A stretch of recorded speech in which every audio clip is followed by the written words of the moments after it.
Sorry, late arriving here in the studio. Fanatic Cash Parlay. Text the word player. Player. Not playa. Player. Text the word, enter the word player. You have 25 minutes after the hour to enter it on the Fanatic app or at 975thefanatic.com, where you can text it to the special contest short code of 45911. One random entry wins $1,000 in this company-wide contest. Winners will get a call from Beasley. Make sure you answer your phone. Contest rules 975thefanatic.com. Fanatic Parlay Cash stood up by Iron Mountain Men's Health. 5 chances to win each weekday, 8 and 10 a.m., noon, 3 and 5. Again, player is your word. Middays with Marks. The voices you trust. John Marks, Sean Brace, and Ray Dunn. All Philadelphia, all day.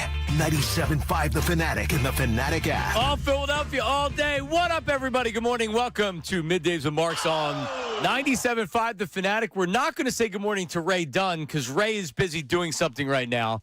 Patricia Caputo, good morning. We'll say hi to you. What's up, Trish? Just fill it in. Ray needed some headphones, but I know. I think we got it covered. Ray, they stole our headphones because I couldn't find my headphones either. Someone literally stole my headphones. Ray Dunn, good morning. Hello. Oh, good morning. You know, can I say something off the jump here? Yes. Can somebody please put an extra 2 minutes in the break between the two shows? Okay, we have 30 seconds here between the two of us to get in and out of this studio. It's impossible for anyone to get in here. You got to do the Fanatic keyword. We got to be doing this whole thing. It's impossible to make that switch over in the same studio happen the amount of time that we have. Okay. Settle down, Fitzy. Just settle down. That sounds like, and he got fired, by the way, that fits. I know he did. I don't want to laugh. It's terrible, but That wasn't because of that. I got it, yeah. It wasn't because of that. Anyway, and we said, give Ray the hockey horn, by the way. We're not going to stop doing this. Horn him. We're not, yeah, Ray's horny. And we say good morning to Sean Bray. Sean. Oh, great to be with you. What a day to be alive, Philadelphia. Sun is shining. Birds were on the clock with a nice draft pick. We got Sixers game 3 this evening down at the Xfinity Mobile Arena. And, oh, by the way, the Flyers are getting ready for a closeout game tomorrow evening. And we're going to cover them all, Sean. Woo! We got something for everybody. But the Eagles to start, obviously. This surprised me. I was not listening on to the station last night. I was busy. I was doing some Philly baseball talk. And then when I was done Philly baseball talk was pretty much right when the Eagles then traded up. Because I was like, the Eagles are already picking? I'm like, oh, they traded up. And then boom, I clicked in. I don't think I could have been happier last night with anything the Eagles would have done. I don't. I wasn't expecting a wide receiver. I wasn't actually thinking it was necessarily a good idea unless you really love the dude. And Makai Lemon is a guy that the Eagles looked at as being a top 15 pick that was there at 20, and they quickly pounced on it and traded up. It's a need. Mm-hmm. It's a big need. I was surprised to hear, Sean, you were on the air last night when the pick happened. I was surprised to hear when I came in here today from Dutsy and from you that the reaction was kind of negative towards the Eagles drafting Lemon. Huh? Is that true? Well, Dutch is definitely a little bit more Dylan McKinnon was telling me the same thing on social media. And those guys were on social. So, yeah, I think that sentiment is true as far as with some of the takes that are on social media. I do think the level-headed Eagles fan understands. And whatever happened, you just can't say it one year and then move off and Howie we trust, right? What happened to that? If Howie Roseman and his staff identified this dude and they're like, we love him, we don't think he's going to be there, and then he's there, if A.J. Brown wasn't getting traded, it would make less sense. You have A.J. Brown, you have Devontae Smith, now you're using a first-round draft pick, even though you could put him in there, he's kind of a slot receiver. Yeah. You could do it. It makes less sense. But if you love the player, then I'm sorry, everybody, the need is there. They could have went into the season with Devontae and Wicks and Hollywood Brown, and you know what I would have been saying in training camp? You know what you would have been saying in training camp? I don't know if these wide receivers are good enough. Yeah, I don't know if that room is good enough. Man, now you have a young guy that even if it's not this year, he's still going to contribute something. And then going forward, it's a matter of, how good can he be? This is an A-plus pick for me. You gave up 2 fourth-round draft picks to jump up and get him. Thank you, Cowboys. And you're getting a guy that is, he seems kind of interesting. after I saw the video of him getting drafted. He's a demon. But and here's the other thing. So what I'm hearing, and I got Lennon Swedesboro, my buddy. I texted him. I said, "What do you think?" And he was lukewarm on it. And he said they need an offensive lineman. They do need an offensive lineman. They need an offensive tackle. But I'll say this. They can still do that. They have a second-round pick. They have 2 third-round draft picks. They don't have a fourth right now. Howie's going to wheel and deal. He'll get some additional picks. But everybody's assuming this is Lane Johnson's final season for some reason. Ray, would you agree with that? Absolutely. I don't believe this is going to be Lane Johnson's final season. Ooh. I mean, do I have reason to believe that it's going to be Lane Johnson's last season? I mean, there's reasons to think that it could be. I don't think it's going to be. How old is Lane Johnson? He's not 38 or 39. He's still playing at a relatively high level. He was hurt last year. He's 35. Okay, he's 35. He'll be 36 on May the 8th. And he's making $30-some million a year. Uh-huh. And if he's still playing at a high level, and if he's injured the entire year again, yeah, he could retire. I think there's a better chance Landon Dickerson retires after this year than Lane Johnson.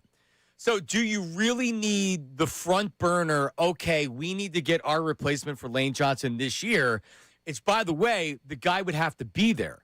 Maybe they didn't think there was a prospect worthy of taking that was going to be your starting left tackle or starting right tackle in years ahead.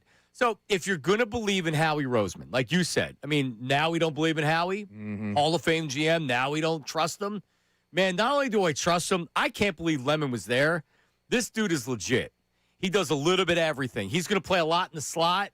Right after they picked him, Louis Riddick said that he's going to be a beast against the zone. Guess what the Eagles are going to try to do this year? Jalen Hurts can't throw against the zone. They're going to have to get better against the zone. So they have a true guy that knows how to work that zone. He can play on the outside. He's not necessarily a 4.3 speed guy, but he plays faster than his 40 time will probably tell you. Man, this is a great pick, Sean. I agree with you. And just to come back to the offensive line discussion, there was a major run of offensive linemen. It started at 12 with Proctor to the Dolphins. It continued. You had the kid from Penn State go to the Ravens at 14. Then you had Blake Miller from Clemson go to 17 to the Lions. Then you had Freeling from Georgia go to the Panthers at 19. So, okay, automatically you're down 4 offensive linemen.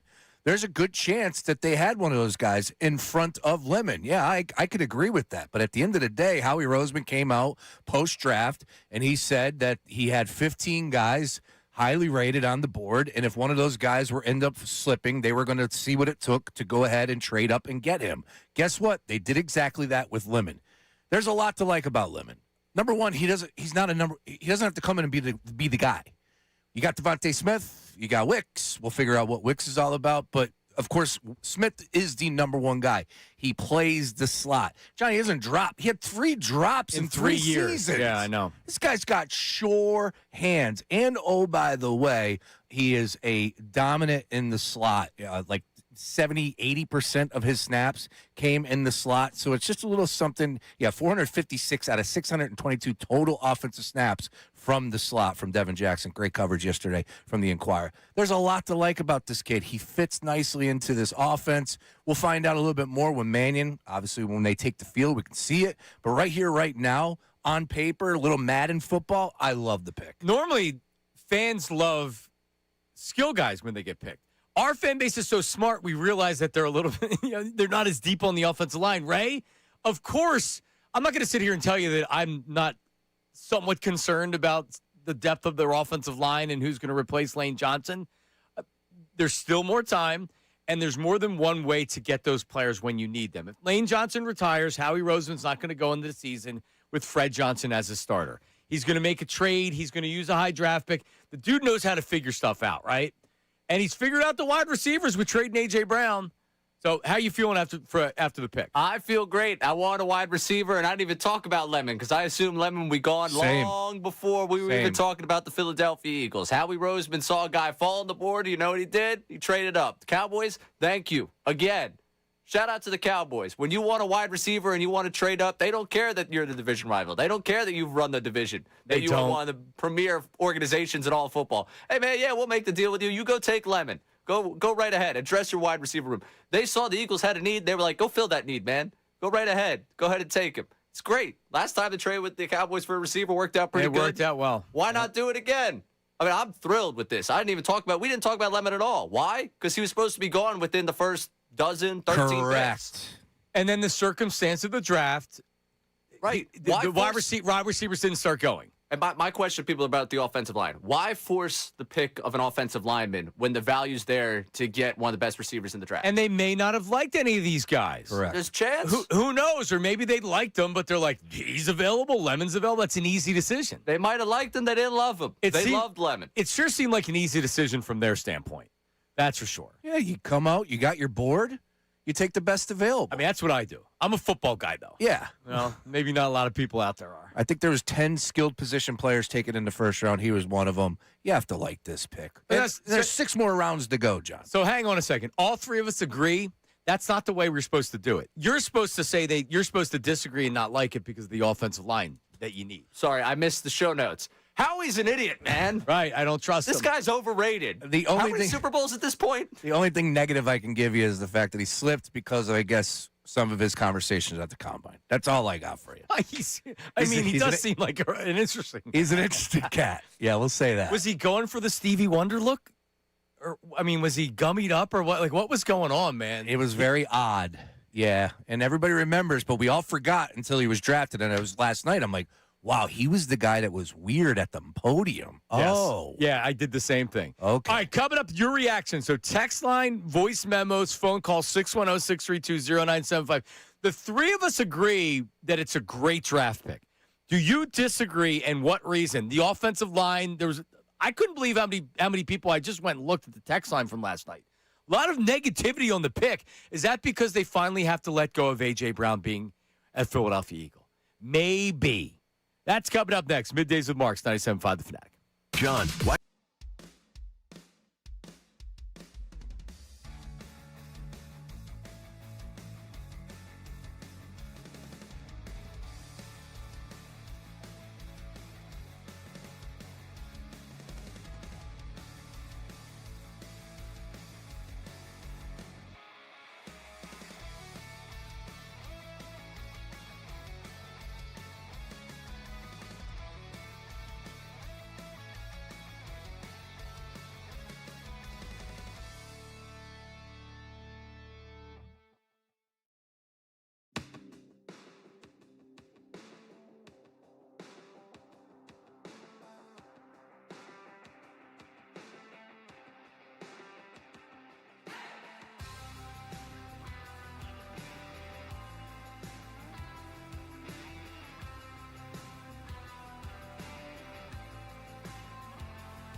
NFL Draft. The Philadelphia Eagles select Makai Lemon, wide receiver, USC. Oh, yeah. So what happened after that, which came out this morning, is this not the... I mean, sometimes life is good. Now, the Phillies have lost 9 straight, so sometimes life's not good. Yeah. But the Flyers have a shot to sweep the Penguins. That's good. Did you hear last night they were doing F the Flyers? Tell you what. It was coming over loud and clear on ESPN. I thought they shined out there until that part. Pittsburgh looked like it was Look great. rocking. Yeah, look great. Yep. I wasn't a fan of F the Flyers chant, though.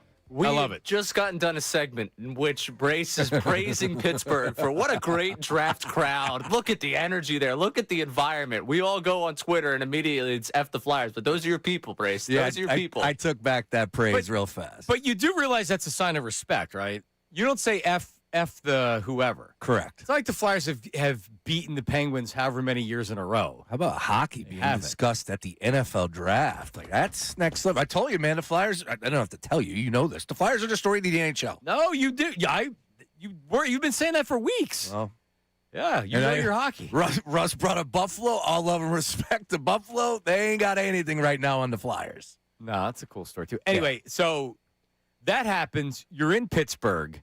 And do you remember the circumstance of the Eagles, how they got Devontae Smith? They traded up with the Cowboys, but they jumped the Giants. The Giants were going to take Devontae Smith. Do you remember who they drafted? That Florida wide receiver that they ended up cutting. What the hell's his name? They reached on him a little bit. Talented guy, but could never really keep it together. Right, what was his name? The Giants, it was the same draft as Devontae. They were going to take Devontae. Kadarius Toney. Correct. There you go. So they were going to take Devontae. The Eagles jumped him, took Devontae. I think the Giants traded back, and then they took Kadarius Toney, who didn't do squat. Mm-hmm. So the Steelers are like, Cowboys are on the clock.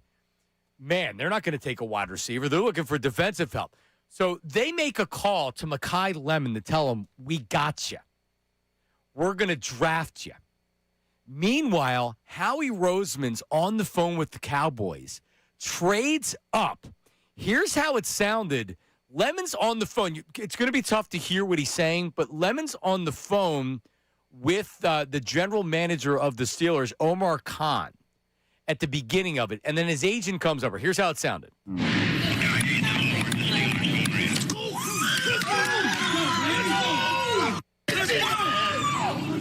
Come on, man. Let's go. Let's go, man. Hey, why Philly coach? I want to get here. Oh, Philly just traded for you. Hello? This is Philly. They just traded for you. Philly's taking you right now. Wow. So Omar Khan tells him, we're drafting you. You're going to be a Pittsburgh Steeler. And the family's celebrating, and he's happy. And then the agent runs over and says, yo, Philly's calling. They're trading up. They're trading for you. Right now. Right now. Anarchy. So he thinks he's going to the Steelers. Andrew Filipponi, who was on our morning show this week, who does afternoons in Pittsburgh, he said that more or less Khan should be fired for this. That's malpractice that he allowed this to happen. He's on the phone with a draft prospect. He's telling him we're trading, we're drafting you, and the Eagles, meanwhile, jumped ahead of him. Eagles jumped ahead of him. I don't know if it's a fireable offense. It's not good because then it felt like they didn't really have a plan B, right? And I know we don't really care too much about the Pittsburgh Steelers, but I feel like they had a lot of egg on their face after Howie did jump them. Again, well, he called it incompetence. He didn't say yeah. Again, I just think we got to trust Howie. This is his time to shine. He loves the draft, and he's ultra aggressive. You just go back into history, all the drafts that he has moved up. You just talked about Devontae Smith, Jalen Carter. I don't think they moved up for Jordan Davis. Cooper DeJean. They moved up for Jordan Davis. So you just think they did. This is what he does. So here he had a guy, had an opportunity. I think it's hysterical that he traded with the Cowboys yet again. The interdivision trades. Okay, sure. But the fact is he had 15 guys on his board. He said it afterwards, and he was one of the guys, so he went ahead and traded up to get him. But it was fantastic to have that insight from the green room out there at the draft and to be behind the scenes. And, wow, you really get the phone call, 2 picks ahead. You're going to the Steelers, and all of a sudden, nope. Why is Philly calling me? Now, the crazy thing is, remember all the prank calls? Cooper DeJean got pranked. Yep. So I wonder how they had to change some things. How, They tightened some stuff up. yeah, how does he know Philly's calling him? Is it just a 215, or does he have? Maybe it's Howie's number.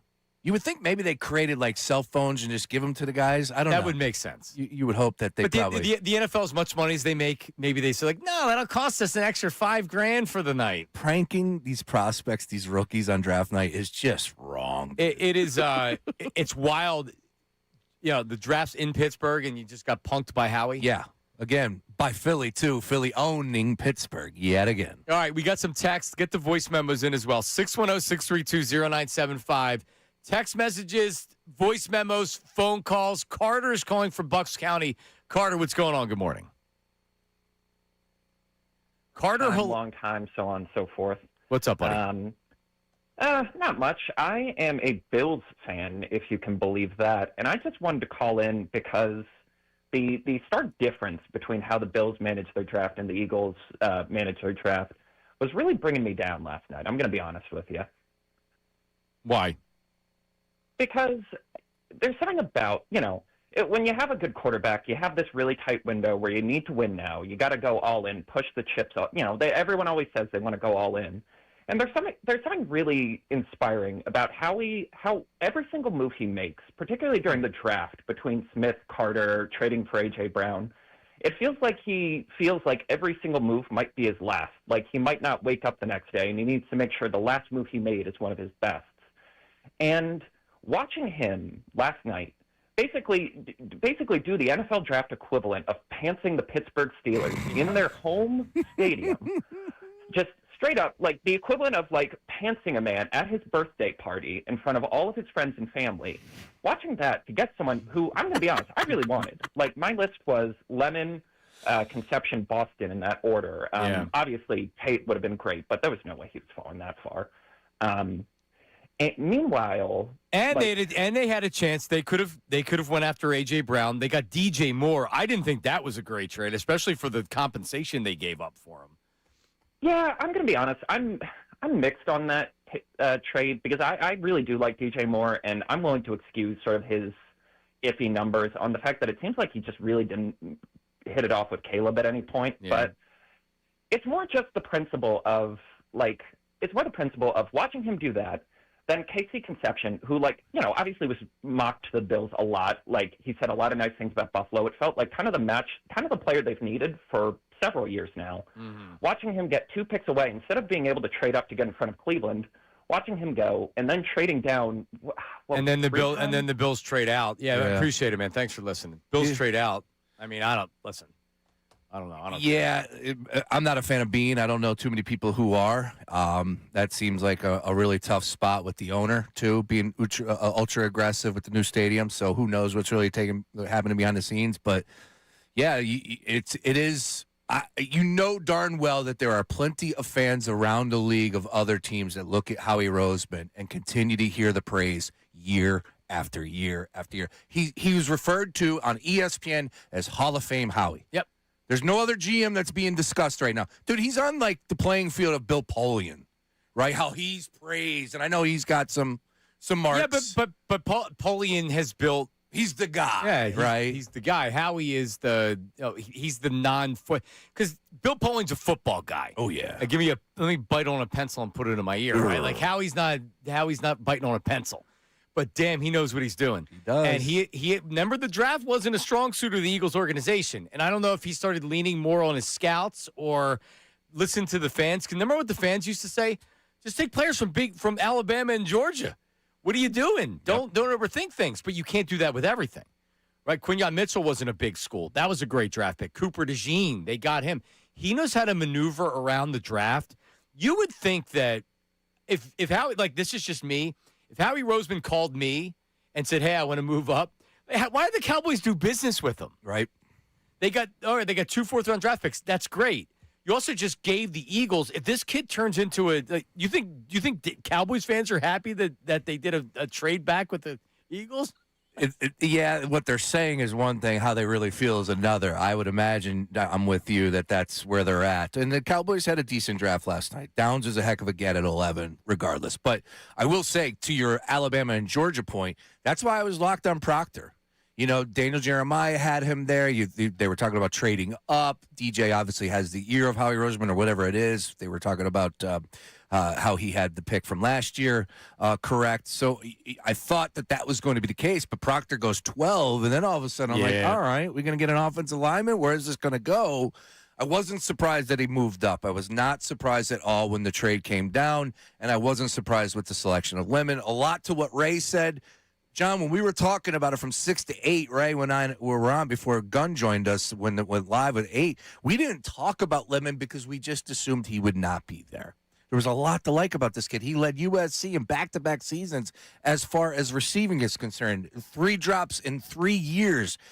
He does it all. He's a guy that can take a screen pass. He's a guy that can work the middle of the field. He's a guy that could take it over the top. He's a special teamer. He's a return. Like, there's so much to like about this kid right now. Oh, by the way, the footage that you're able to see, he's not scared of the moment. He's not scared of contact, and he's got great hands. Yep.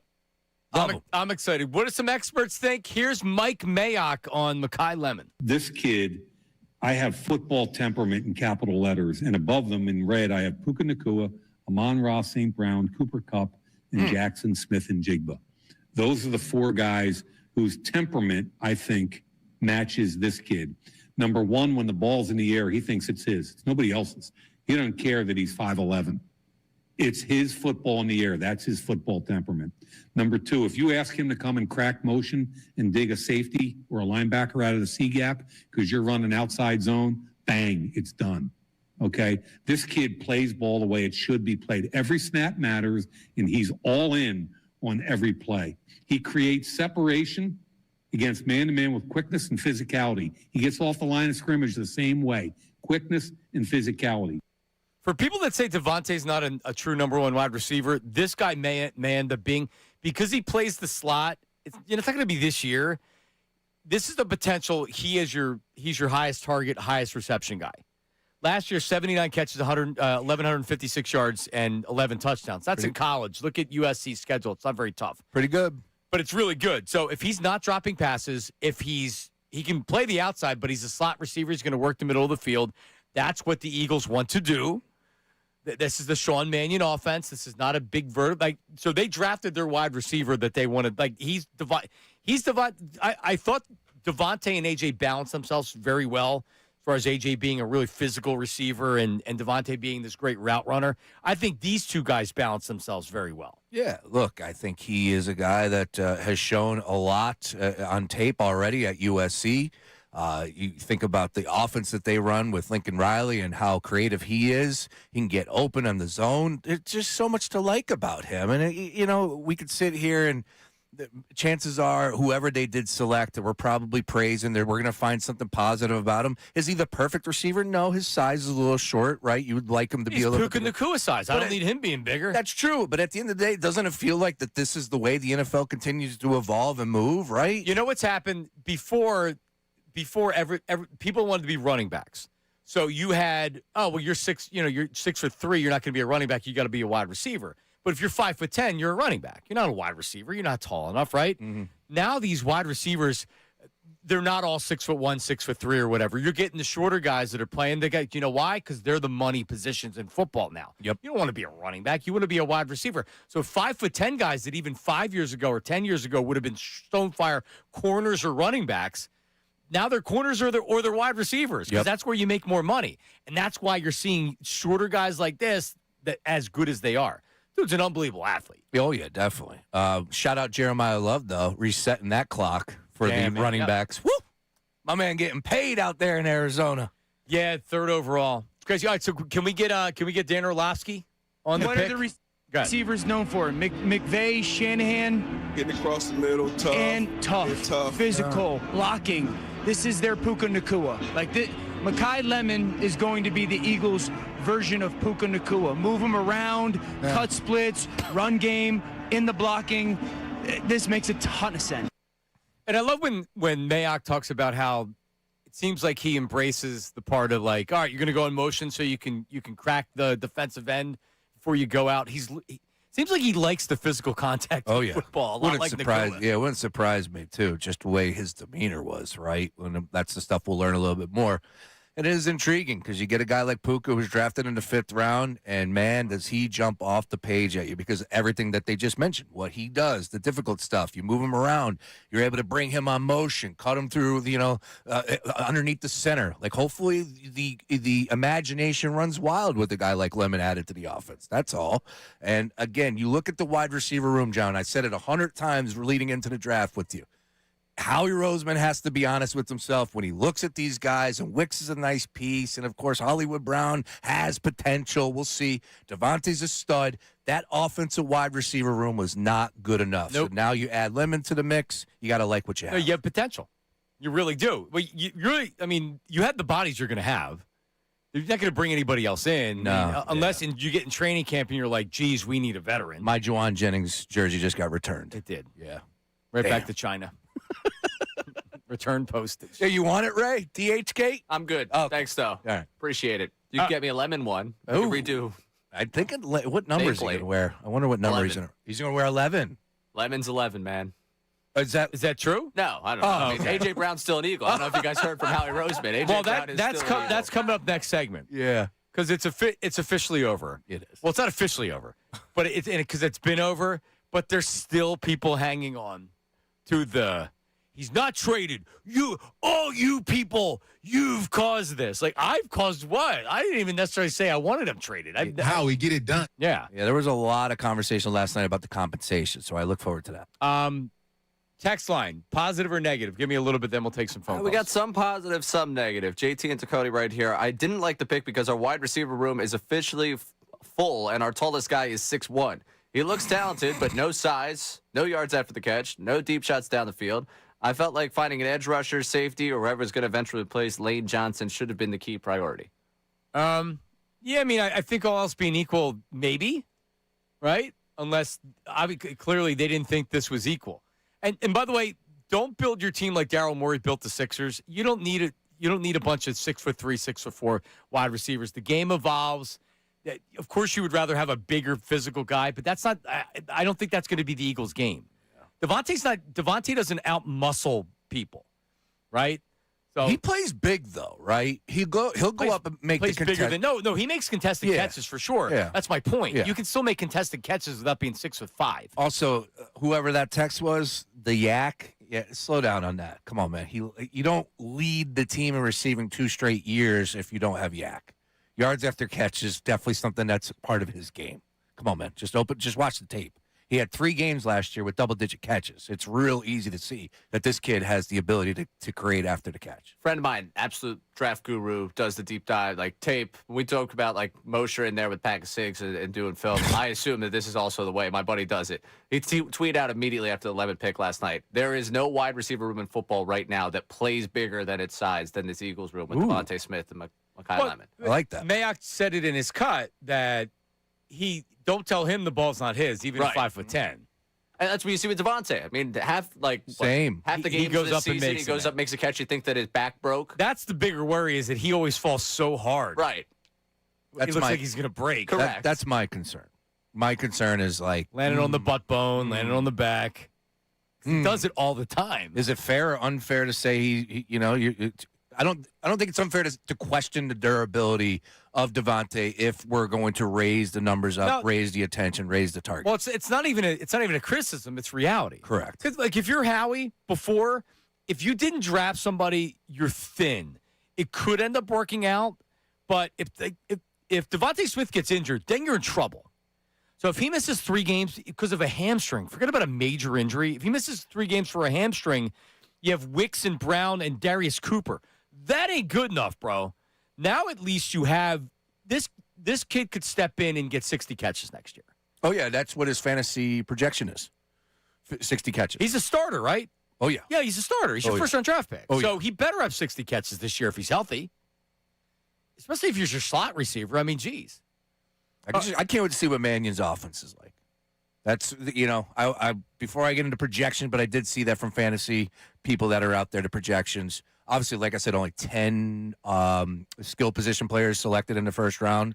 A lot of fantasy conversation focused around Jeremiah Love and a lot of conversation about Lemon with the Eagles as well. Yeah, I think Lemon's going to be a Pro Bowl player. This is a great I thought I was shocked that they took a wide receiver in the first round.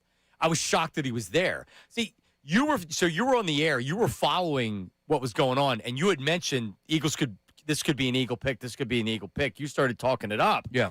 And because I was watching it in one eye and I was doing some Philly stuff in another, I didn't realize he wasn't taken. And he wasn't. So then it made perfect sense when the pick came down. And then when the trade came down, you're like, all right, who are they targeting? Who are they in love with? Who is the guy? And it was real easy to say, okay, Lemon is the guy. And Gunnar and I were going back and forth a little bit. And then when it came in, the reaction video's out there. And it was just like, boom, there it is. Lemon was the guy. We knew it. Dutz came live. Dutz was like a kid in a candy store last night, John. You should have saw him. Yeah? This is what it's all about. He literally said it 3 or 4 times. Guys, this is so much fun. I was inspired by Dutz's enthusiasm last night. I really was. I sent Dutz. Dutz is my producer for Philly baseball talk. I sent him a video last night while he was producing the show. I didn't know he was producing the show. Great. Otherwise, I would have just left him alone. He was on point. He was pausing and playing the picks. We got the jingle. He was giving us some thoughts on the picks behind the scenes. Dutz was Did he restyle the hair? No, for the show? Hair Jordan was just letting it fly. That's it. He was fantastic last night. He was on one last night. I mean, he's always great, but last night he hit another level. Elite work by Dutz. Good. This is why we do it. This is supposed to be fun. So this is why we do it. Next segment, we'll take phone calls. Mad Mike is going to tell you Lemon's a bust. Of course. And I'm going to fight with him today. Good. This isn't going to be where I just let him be miserable. I'm going to fight with him. And Rob in Minnesota, he had been on record as saying if they trade A.J. Brown and they weren't, that they wouldn't make the playoffs. He may be changing his tune with this pick of Makai Lemon. And Carlos, your phone calls, your text messages, that's coming up next. Middays with Marks, 97.5 The Fanatic. All right, let's talk about Comer and Cross for a second. You've heard me talking about Comer Cross now for the last couple of weeks. The phones have been ringing at 1-800-NEW-FLOOR. 1-800-NEW-FLOOR, ComerCross.com, C-O-M-E-R Cross.com. Well, John, why have the phones been ringing? Because this is exactly what you need. It's what I needed with my garage, right? Cracked concrete, stains, epoxy. If your garage floor looks terrible, your garage probably looks terrible, right? That's why you need to check out Comer and Cross in exactly one day. One day, they can completely transform your garage floor, and it looks amazing, a true showroom finish. And right now, they're offering 50% off installation. The best part is they take care of everything for you. They make it easy. They move your stuff out of the garage. They repair all the cracks and pits so it looks like it's new, and then you choose your custom Comer and Cross finish, and this is not paint or epoxy. It's built to last. No chipping, no cracking, no tire lift ever. All of this, yes, you get 50% off the installation. Don't wait. You can have that showroom floor you want to come home to every night. 1-800-NEW-FLOOR. Comer and Cross. 1-800-NEW-FLOOR. The website, ComerCross.com. C-O-M-E-R Cross.com.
Again, AJ's a member of the Eagles.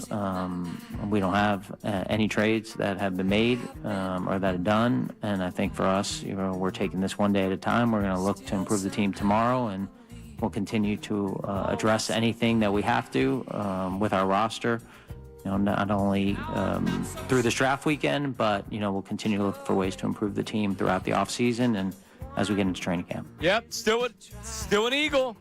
Still an Eagle. Like, what do you mean he's being traded? Still an Eagle. Howie just said it right there. AJ hasn't said he wants to be traded. He's being traded. Uh-huh. What are you talking about? Well, I mean, all of that is over. It's been over, but now it's over, and it can't officially be over till June. But you had the same thought I did, and that was Howie Roseman last night after the draft pick. You had the same thought I did, which was there's an agreement with the Patriots and the Eagles. I didn't know necessarily if they actually had the agreement, and Howie's never going to admit to it. You don't draft a wide receiver in the first round unless you know there's an understanding between the two parties. You're not going to pull a fast one. We had this agreement in place. I don't even think there's I's to dot and T's to cross. This is over. You don't make that trade with that, because now everybody's going to say, "Oh, you can't give them a first-round draft pick. They don't have any leverage. They have to trade them now." They have a trade in place. That's pretty clear. Do you agree? I totally agree. Yeah, that was the big thing that I took away from social media last night, John, was there were so many people worried about the compensation. And you know what? Their heart and their mind is in the right place. But we know how this works. Yeah, wink, wink, handshake. There's relationships, of course, across the league with all of these guys. That deal is done, right? It just needs the autograph. It just needs the John Hancock, whether it happens on June 1 or whatever. A.J. Brown is a New England Patriot. Like I said, you don't make that move. You don't make that trade up to get Lemon if there is a chance that this possibly could blow up. No, A.J. Brown is 100% on the way to New England. Yep. Unless. Unless what? So, Ray, you would agree in your head the trade has been 105%, man. This thing's over. Yeah, I'm up to 100% Is he going to as well. fly American? Is he going to fly Delta? Is he going to fly United? Yeah, but you were there before, but the fact that how we would make this draft pick tells you all you need to know, which is, they've agreed on the terms of the trade. And there's not going to be any, Elliott Wilson not going to be like, "Oh, you drafted a wide receiver? We're offering you a third-round draft pick. What are you going to do?" No, because they want the player. Correct. And the Eagles want to trade him, especially now. However, this Mike Vrabel, Diana Rossini thing keeps getting more and more, I don't even know if interesting is the word now, but just disgusting. But as far as Vrabel's standpoint now, he's going to step away from the team for day 3 of the draft, which is something that typically doesn't happen from a coach or a chief decision maker. He wields the most power in that organization. To go to therapy or spend time with his family or whatever he's going to go do for a couple of days. But, I mean, the digging that's going on, like yesterday, I guess this is just from going through Twitter videos and things like that. I mean, you want to get more and more disgusted in this situation. Diana Rossini was asking Mike Vrabel that the video that she did with him out at camp where she had the little shorts on, she was asking Vrabel questions about his wife. And this was all going on. The affair was already going on. That's pretty well documented. Oh, yeah. And she's asking questions on camera about the wife. I mean, maybe stay away from that. Psychotic. Oh, my God, it's so arrogant. Yeah. But the deeper that people dig, I'm just saying, I don't think Vrabel's going to get fired. But in the next month, could something happen to where it's like, wow, that's a bombshell? See, the problem with what Rossini has done is that now there's a different angle that's being investigated. When Vrabel was with the Tennessee Titans, and now it's been figured out that they were together back then, she had a lot of inside information from when he was coaching the Titans.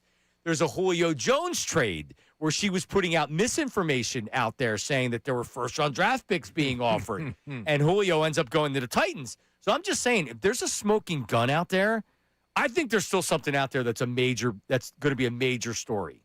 Oh, yeah. More than pictures. Yeah, I think Vrabel is entering in the territory of, I have to step away for the season. He's loved up there. That's clear. I can't believe he was on video. I can't believe he addressed the media before the draft yesterday. That's the Patriot way. Keep calm and carry on. But if there is another woman, if there is another situation that presents itself, and anything is possible. That's possible. All right. At this point in time, I think he's in danger of having to step away for a season. I don't think that they'll fire him. I changed my tone on that one. Or maybe till training camp. I guess my point is, Ray, there is a scenario where things get really ugly in the next couple weeks, and maybe AJ rethinks the whole thing. And if Vrabel's not going to be there, correct, and he says, you know what, I don't know, and all of a sudden the trade could blow up. But that's the only way the trade doesn't happen is if something else happens in this situation where AJ says, nope, I'm not doing that, it becomes a possibility at this point. There is that slim possibility. You're right. Main reason why he wanted to go to New England is because of the great man that Mike Vrabel was. Ooh. Trust his words. He said it. Yeah. Yep. A lot of that happening right now. And, oh, by the way, credit to Pablo Torre. He's now doing digging. There was just a report that was released 5 minutes ago. Really? Correct. I was wondering. He put the eye emoji out like a week ago. See, that's what I'm saying. So you know what they're going to do? Somebody's going to go out there and look at every freaking story that she ever put out, every tweet that she ever put out. She finally deactivated her Twitter. My head was going to explode yesterday because now her son's name's Mike. Mikey. And she's talking about how her husband, she's doing the comedy stuff again. She's talking about how the husband, if he divorces her and marries another woman and she's a better cook than she is, and Mikey likes her better because she's a better cook. And it's like, what are you doing?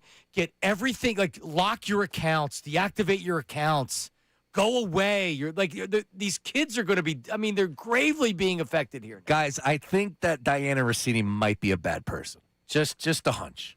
Just a hunch. Oh my God, man. Yeah. I don't even know if that says enough. It's bad. It's ugly.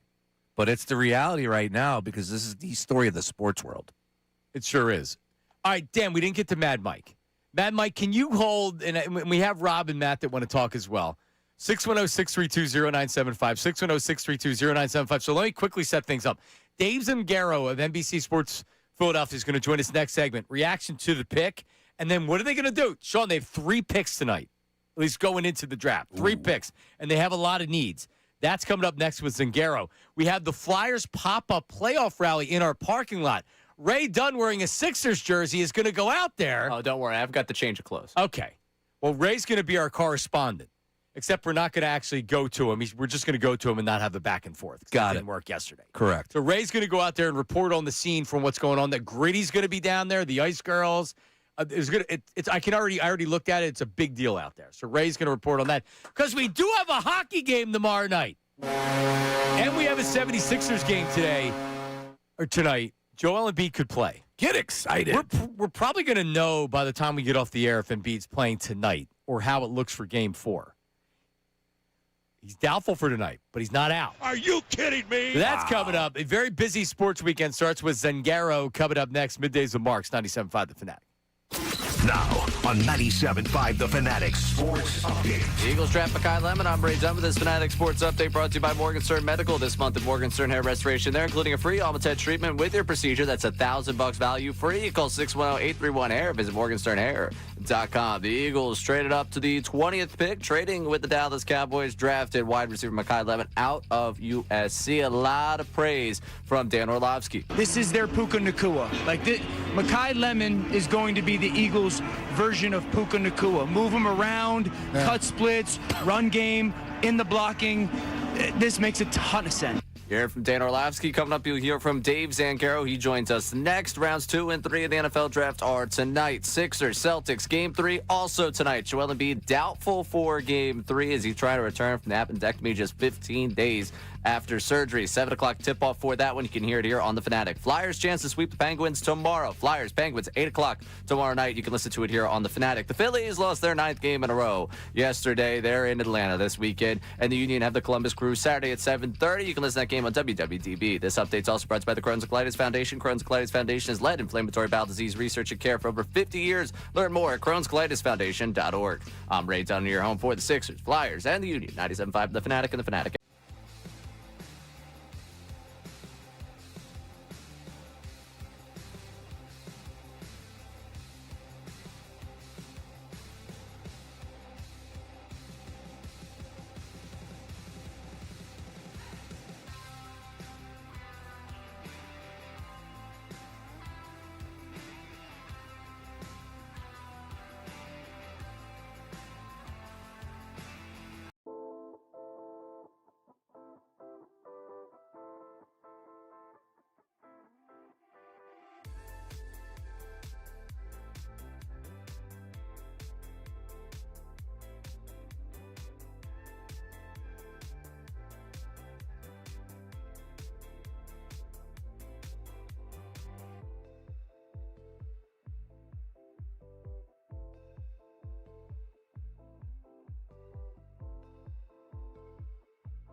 Zangaro. Dave Zangaro, along with Ruben Frank, Bird's Eye Podcast, and everything they do on NBC Sports Boston. And Dave Zangaro joins us right now. I mean, this first time we're doing this on Zoom. Dave, what's going on, man? What's going on, guys? How are you? Excellent. Were you surprised at them drafting a wide receiver in first round last night? I wouldn't say surprised. I was surprised that it was Makai Lemon. I thought he was going to go much higher than that, but this has kind of been Howie's MO really the last several years, is like you get a lot of value for a player that dips below where consensus has him going.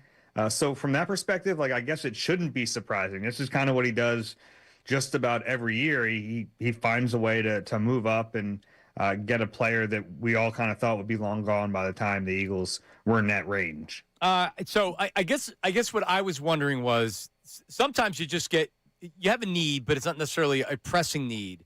Even though I would argue that the wide receivers they had before weren't good enough, and they would have had to at least add somebody. But like offensive line, maybe edge rush or something like that. A lot of fans, it's weird, Dave, when normally fans want running backs, wide receivers, skill guys drafted. A lot of the fans wanted an offensive lineman last night. Was the player just too good to give up on? Like, if all else was being equal, would they have taken an offensive lineman last night, do you think? Yeah, that's a good question. And there was a run on offensive tackles in the early teens, and I think that it wasn't shocking. But, yeah, I think if you were to ask them, like, take away the players and say, which position would you like to have, I think offensive tackle would have been higher on that list. But it's about the individual players, and I think that's an important thing to remember. And that's, I give the Eagles credit for that, is, they're looking at the individual players and not just the positions. Because when they traded up, my first thought was, are they going to get Maxi Hanachor, which he was a player I really liked in the pre-draft process. He was a player, if they were to stick at 23, I thought would have been a really excellent pick. But if you're going to trade up, I mean, there was more value in then taking Makai Lemon there. So I understand why they did it. Now, it would have been an interesting case if obviously then Hanachor goes at the next pick, 21. But what if Hanachor is there at 23? Then do you make the trade up? I don't know if in that alternate universe, I don't know about that, but right. It doesn't matter because it wouldn't have happened anyway. Well, guys, peak lemon season is from November to April. I don't know if you guys are up on that, but Dave, I'm curious about the immediate impact that you think Lemon will bring to this offense and the dynamic with Wicks. What is your understanding? Like, if I asked you right here, right now, do you think Lemon is a number 2, viewed as such right now as the first-round draft pick, of course? Or do you think this is going to take some time? And, of course, with Mannion, new offense, all of that. Your thoughts on the immediate impact that he's going to bring to this offense? I will answer the football question, but you mentioned lemons, and this is really weird. Have you guys seen these, like, magic berries? They're on, like, TikTok. And you're supposed to eat them, and then you eat a lemon, and it's not sour anymore. Oh, okay. Totally unrelated. Before the Eagles made the pick yesterday. No, I'm very interested. So you're a big TikTok guy? I just got TikTok, and I'm like sucked into that world. TikTok shop is ruining my life. I bought a belt that I don't need. I bought shorts, and I bought these stupid magic berries. But apparently, you eat them. And then you eat a lemon or you eat a lime, and it's no longer sour. It just tastes sweet. So I actually ordered them on Wednesday. They arrived at my house Thursday, and then the Eagles picked the lemon, which is pretty amazing. Awesome. Oh, look at you! And it's true that lemons don't taste. I haven't tried. I'll have to report back on that. I haven't had a chance to put it to the test. But as far as the player, yeah. So obviously Devontae Smith, he's really the AJ Brown replacement. He's going to be the wide receiver 1. I do expect Makai Lemon to play a bunch. I think he's going to you can call him the 2. He's probably going to play in the slot quite a bit. That's what he did at USC. But you can be the 2 and play inside. And then I think Dontavian Wicks is going to be the 3rd guy. And we'll see how Hollywood Brown fits into this. He's someone, if you're doing like a winners and losers from the draft, a loser there in terms of who was on the roster because his playing time just got slashed an awful lot. But, I think Lemon is very pro-ready, too. I think he's going to step in. And that was the thing about him, and that's probably why he fell. It's not like he's 6'4", 215 pounds, runs a 4.3. He's not that guy, but he's a really savvy football player. understands how to find soft spots and zones, understands how to get open. So I think from day one, he's going to step in and play a big role for this team. And in some ways, he does remind me of Devontae Smith. They're different players, but undersized, tough as nails, savvy route runners. I think it's going to be fun to see how these guys work in an offense together. All right, so you would think that day 2, which is today, they need to check a couple boxes, including tight end, certainly offensive line. A lot of people thought you were drafting your replacement to Lane Johnson for offensive tackle because obviously, Dave, he's retiring after this season. I say not so fast, my friend. I don't think Lane Johnson retires after the season. I mean, if he gets injured and he's not good, yeah, he could maybe do that. So, yeah, you should get somebody that could potentially replace Lane Johnson. But I don't have the urgency to replace him because I don't know when he's going to retire. So do you agree with that? Yeah, look, I think with offensive tackle in particular, there is a really steep drop-off after round 1. Whereas, that's why the individual players matter. Because if the Eagles wanted a tackle, I think a real tackle, a tackle that they can feel really confident is going to be that long-term replacement. I think they needed to get him last night, and that didn't happen, and that's okay. Whereas with receiver, I think there is more value in day 2, day 3. So if you weren't looking at the players themselves and you were just looking at position, I think tackle in the first round, receiver in the second round does make more sense, but you can't divorce the actual players when you're talking about this. And Makai Lemon was a better prospect than a tackle they would have gotten at that slot. But yeah, I mean, Lane Johnson, I don't know. He was playing at such a high level last year before the injury that if he comes back and plays at that level this year, could he play another season after that? Yeah, I mean, I think it's possible. I think the Eagles will be rooting for that if he plays to the level we think he's capable of. And a fun Lane note for you guys, by the way. Yeah. The Lions last night, they drafted Blake Miller. That's good news for Lane Johnson. That means Penei Sewell is probably going to move the left tackle, opening up that potential All-Pro for Lane in 2026. Look at that. Man, that's next level analysis from Dave Zungaro of NBC Sports Philadelphia. You were in the war room last night with Rube, and I saw you with Barrett. What do you got, guys? What do you have coming up tonight for the coverage? Yeah, again, excited for it. Day 2 is always fun, so 6 p.m. It's going to be fun down in South Philly. Really, the next couple of days. We got the Sixers tonight, then Flyers tomorrow. I think there's some motocross event at the links. There's going to be like a lot of people down in South Philly the next couple of days. All right, so day 2. Now, they don't have 2 fourth-round draft picks, and that can change quickly. We know how he likes to maneuver around the draft. For you, Dave Zungaro, draft guru, Eagles writer and reporter, what do the Eagles need to get tonight out of the second and third round of the draft?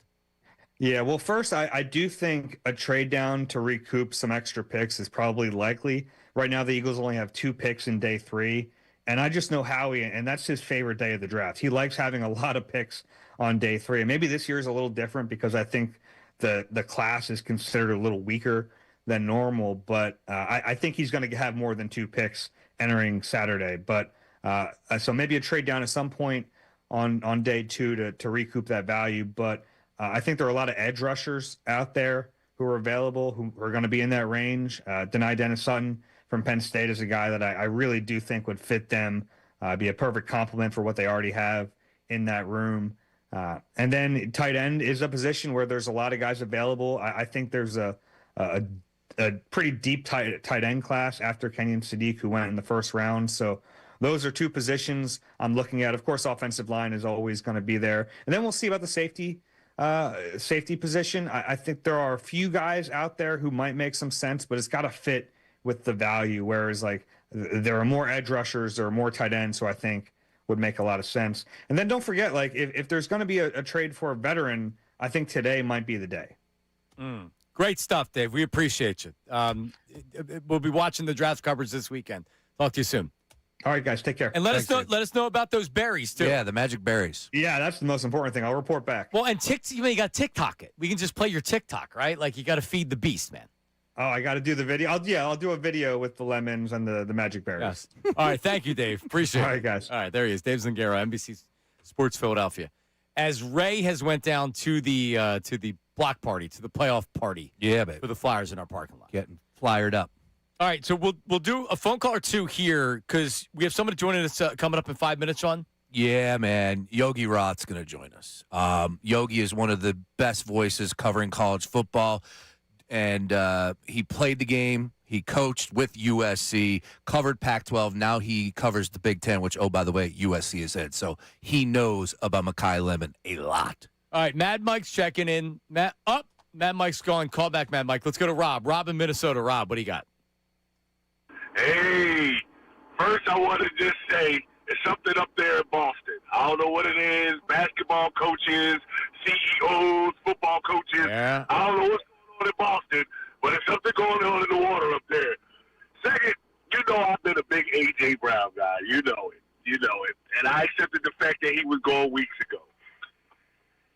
I'm a big lemon guy now. I'm a lemon guy. I'm hyped up. I'm lemon. Listen, when the draft give you lemons, you make lemonade, baby. I think he's going to be a Steve Smith Jr. guy. Listen, I don't know how you feel about Steve Smith Jr., but that guy was a small monster. Yep. He would, the blocks he used to make, oh my God, just leveling people. He didn't go down when you tried to tackle him. If you look at the highlights, I watched a bunch of USC highlights last night. And he's a USC guy, too. Yeah. I want to know who he was. Man, this guy does not go down. He's going to have to stop jumping so much. I did see him jump through a lot of tackles and everything. This guy's an athletic freak.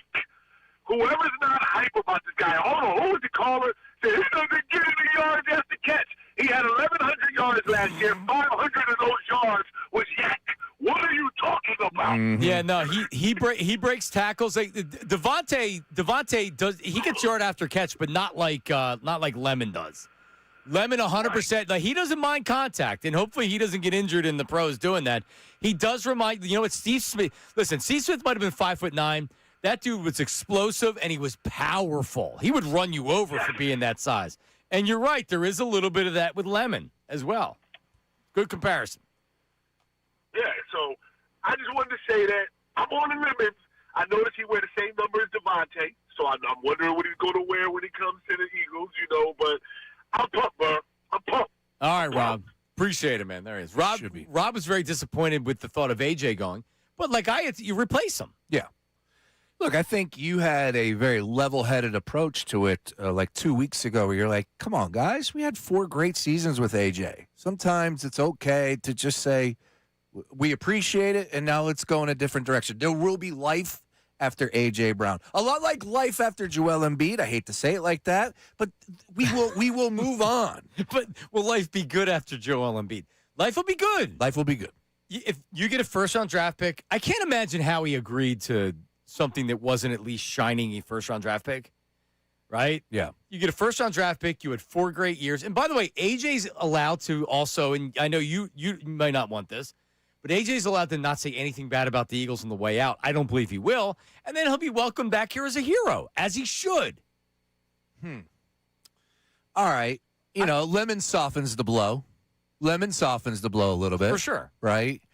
Yeah, look, he deserves all the love and praise because of what he was able to do at the wide receiver position with the Eagles. They're not having the success that they had year after year after year without A.J. Brown being the player that he was. He was dominant. I don't want to lose a dominant player like him, but back to your original point, sometimes it's okay to say, hey, man, we got 4 great seasons. Now let's move on. Because guess what? His body's wearing down. Step slower, right? There's some interesting dynamics happening behind the scenes. But there's a legitimate knee thing that everybody in the NFL knows. That's correct. Like for the Patriots, they're not as worried about it, but it's another reason why, all right, I don't mind moving off this right now. The knee's not going to get better with age and time. Correct. And then you get this young, explosive, and then Lemon falls to you, and the Eagles trade up. 2 fourth-round draft picks. Yeah, it definitely sucks the Eagles, as of right now, don't have a couple of those mid-round picks. If you're a draft guy and you like watching young players come up and stuff like that, yeah, that's awesome. But because they do have a lot of holes to fill. But you could also draft guys that aren't very good, which a lot of teams do as well in those middle rounds. You're right so about that. I'll take the and he's not a sure thing. You still got to do it. But I mean, he's the closest thing to a wide receiver other than Tate in this draft that I could say, no, he's going to be good. Mm-hmm. Yeah. Surprised he's there. And look, I also don't know. Like, again, we know how Howie operates. Like, there's a chance that there could be a potential wide receiver that's still available on the board, and maybe he pulls the trigger there. I don't know, because people were yelling about Boston and potentially being a better fit. There's still 6 more rounds to go. Let's see how Howie operates. Take a breath. All right, joining us right now, this guy knows something about college football. Oh, yeah. And USC wide receivers. He coached at USC. That is correct. For a long time as the quarterbacks coach. Now an analyst for college football. Former wide receiver for the Pitt Panthers. Played with Larry Fitzgerald, who I believe is getting inducted into the Hall of Fame this year. How about that? Gold jacket. Yogi Roth joins John and Sean in Philly. Yogi, thanks for a few. How are you? I'm doing great. How are you? Excellent. Were you surprised that Lemon was there at 20? After those early picks, you saw Carnell come off the board. I was like, okay, let's just buckle in and see what happens tonight. So I guess after that, not really. I think we've had drafts in recent years where it kind of goes as you might expect. I don't think this one did for a bunch of reasons, especially early on. Like, I didn't think Caleb Downs would have been there outside of the top 10, but now he goes to the Cowboys, and what a pickup for them. To me, he's the guy that when I looked at the draft, I was like, who's going to be in the most Pro Bowls in 10 years? And I just couldn't stop thinking of Caleb Downs just from studying him in the last couple seasons. So, I guess not really, just based on the way that it went early. But I'm really happy for him. He's an awesome young man. I'm sure we'll talk about him. So tell us what kind of player the Eagles are getting, some comps, and what will we see from him right away? Yeah, well, I would say go back if you're an Eagles fan, because here's a guy out of Southern California, right? He comes in, he's playing offense and defense as a freshman, just to give you some of his context. Huge recruit. It could have been corner, wide out, returner, plays a little bit. Then as a sophomore, this is a loaded wide receiver group at SC. His recruiting class was Zachariah Branch, who still hasn't come off the board, Deuce Robinson, just some huge names in the recruiting cycle. And at SC, it was regarded as one of the top recruiting classes at that position in its history, and it's got a deep history at wideout. A bunch of those guys ended up leaving. Makai stayed, right? And as a sophomore, he only started, I think, 6 games. And then last year, he just put on a show, right? Best receiver in America, wins the Blitnikoff Award. So just some context. It wasn't like he was handed everything anywhere. That's just who he is. Like, this guy's going to come in and do all the things to glean insight from the playbook and respect and regard from his teammates. I mean, he'd be awesome in that regard. In addition, if there was one game I'd say go watch when they played Iowa. They're both top 25 teams. I called the game. This is late November in L.A., and I'm thinking it's going to be a sellout because here we are in Southern California, and it's sideways rain. I mean, it's just as Pennsylvania as you can get. And this dude just took over. 10 grabs, $153 against one of the best defenses in America. Kirk Ferentz, another Pennsylvania guy, their longtime head coach. And I just think it was a great illustration of what he can do regardless of scheme, opponent, weather. I mean, he did like what you see in the NBA playoffs, of just carry me. I haven't seen performances like that from a wideout in a while. And I just think that's one that'll give your fans some reprieve if the ones that aren't on the boat are in the boat. And the ones that are, you're just going to double down on his ability. And you look at that roster now, it's kind of fun at wide receiver, especially with Makai. Like, he's not going to just be like your third wideout. He's going to be able to come in and play from the jump and I think impact this team in a bunch of ways. Exactly where I was going. Yogi, great to hear from you. I know you're on the road. Appreciate a couple minutes. And, yeah, you were in the booth, and you know the program really well. And I know you know Lincoln Riley really well. So this is a guy that is an offensive guru. Take us as far as you think this upcoming season with Makai Lemon and his abilities. I mean, he doesn't drop passes. We're talking about the yak. Like, you don't lead the team in receiving in back-to-back years if you're not able to create after the catch. What are some of the strengths that you think will be present with Lemon from day one here? The first thing I'll go with is practice habits. I mean, I love our practice. I mean, I go see the Trojans all the time. I live out here in Los Angeles, and watching him begin his process when he runs out to, Howard Jones Field is the name of their practice field, all the way till, the last guy off with as many jugs as you can imagine. I mean, he just got a way about him. And I think that certain guys carry themselves as pros. When they get to college, all try to act like pros, and especially now some getting paid more than pros. But he wasn't that way. Like, he was really about his business. And I say that around, like, I know it may not seem like a big deal, but I go to games started, and I just think that in LA, it's so much harder to play than I think people outside realize it. Much harder than I did until I coached here. And here's the example. There's external reality and internal reality. External reality for USC, when you come in there as a big-time recruit, is you're the man you should be playing from jump. Internal reality is like you got to grow and evolve and learn and adapt to college, etc. And often those two clash because outside everybody's saying you're the guy, and inside you're trying to still line up and understand, for instance, Lincoln Riley's offense. And Makai, he was incredible in that regard. I mean, he was brilliant in terms of navigating that reality as a big-time player at that position here in LA. And some guys, struggled in that regard. I just referenced a bunch of guys that were no longer on the roster amid the play call that you referenced in Lincoln Riley. I mean, you're going to get touches. And I just think there's something to that. Of when it gets hard, he is doubled down. Then you go to his ability. I think in college at wideout, you reference that's my position. So I'm hard on these guys. And I think oftentimes we see, lazy play at that position in terms of depth of route, releases at the line of scrimmage. I mean, what Dennis Simmons, their wideout coach, and Chad Savage do with him was impressive. You just watched him hone his craft. I referenced he was just the most dynamic athlete coming in. Corner, wideout, punt returner, kick return. Just get the ball in his hands, see what he can do on the field. And he became a polished wideout. And that's what I go back to the Iowa game because SC is one of the few teams in college that still plays on grass. And you just watch him at the top of routes. It was like, it wasn't just rain, fellas. I mean, it was puddles all over the field. He didn't flip.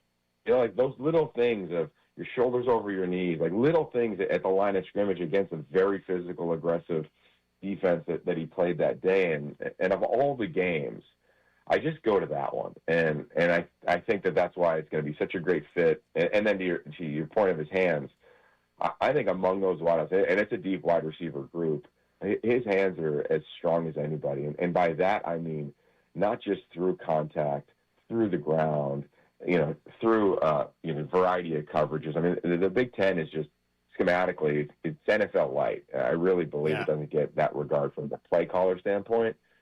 And this guy understood zones, coverages, how to fit, like all the things that you're going to need in the NFL. And once he settled into Sean Mannion's offense, he's going to kill it. I just think he's going to have one of those, really productive years for a team that's got massive expectations. That's Yogi Roth, at Yogi Roth on Twitter. Give him a follow. Great stuff. Fantastic. Last thing, because you mentioned his character, and he seems like a character. Last night he came out with sunglasses on and everything else. So tell us about the young man. I didn't realize he was from Southern California, but tell us about what we're getting here. Yeah, he's awesome. He's a great time.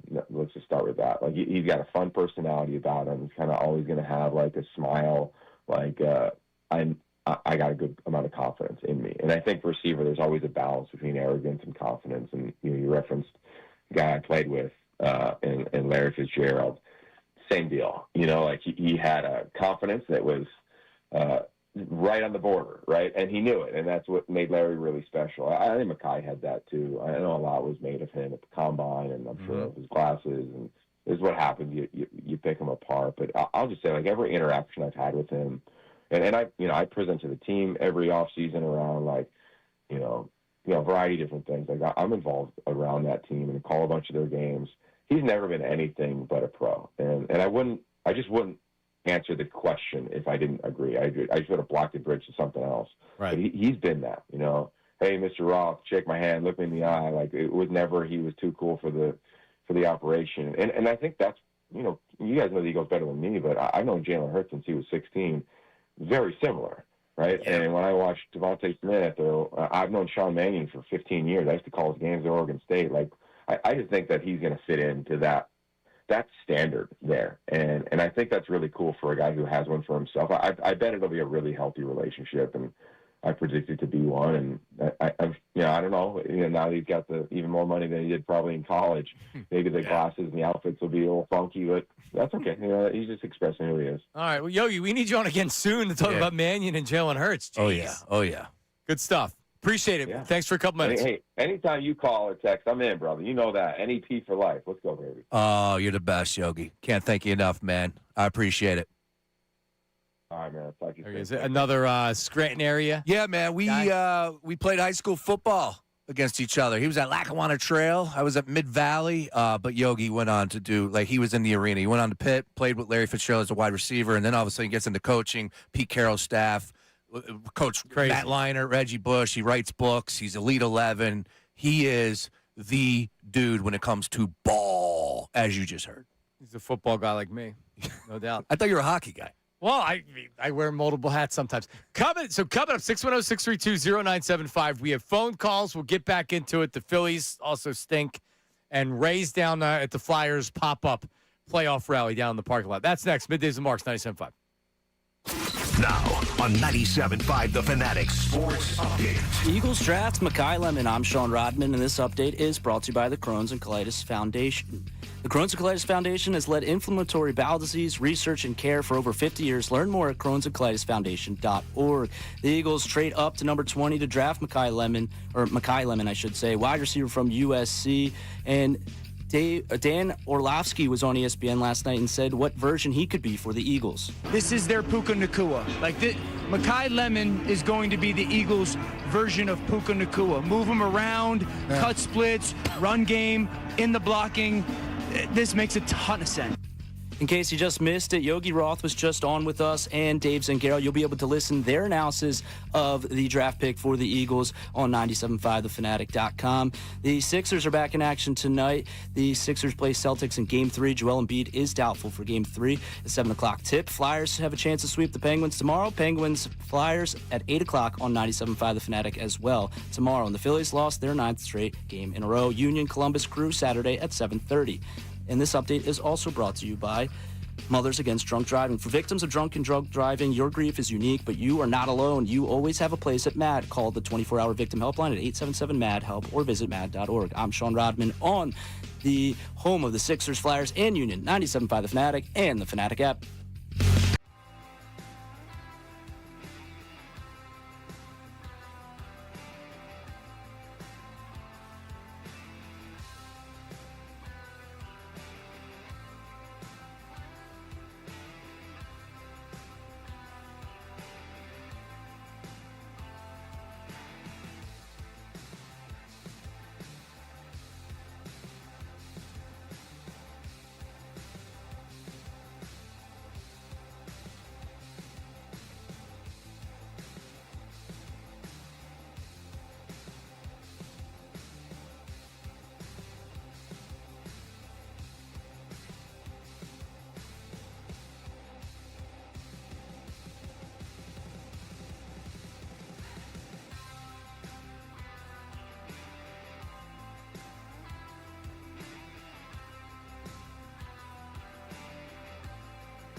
Middays with Marks. John Marks, Sean Bray, Sean Rodman running the board as Ray's down having fun at the Flyers playoff pep rally thing. Oh, yeah. Gritty's down there. Jason Martinez is going to join us at some point in studio in the 12 o'clock hour. Nice. As the big game is tomorrow night, I'll be doing post-game duties again with Bill Calarillo.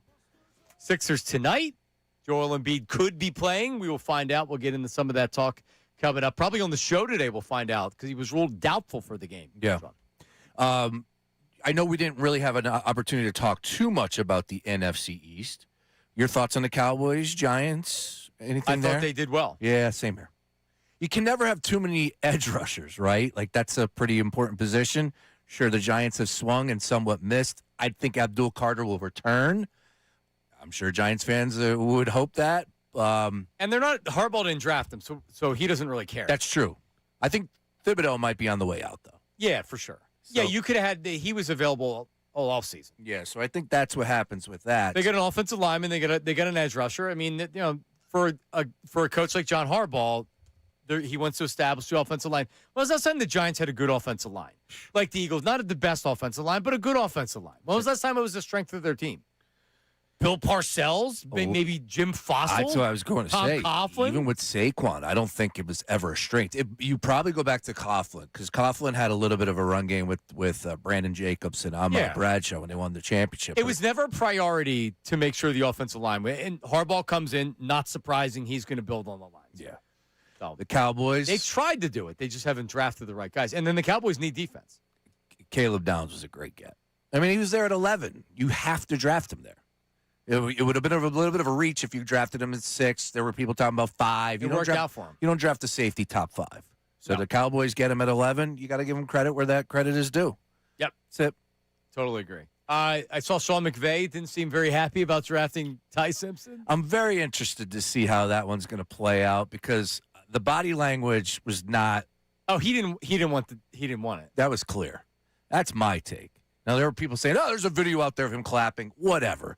Regardless of like the truth of the matter is he did not meet with the guy beforehand. Snead is the general manager who has a relationship with the family. He was the one that was advising him on whether or not he should go to the pros or not. But you know who balances the future and the present day? That's the GM's job. A head coach wants something that's going to help him win a Super Bowl this year. Correct. And you're drafting that high, and you're drafting a quarterback with Matt Stafford playing at an MVP level. I wouldn't have been happy.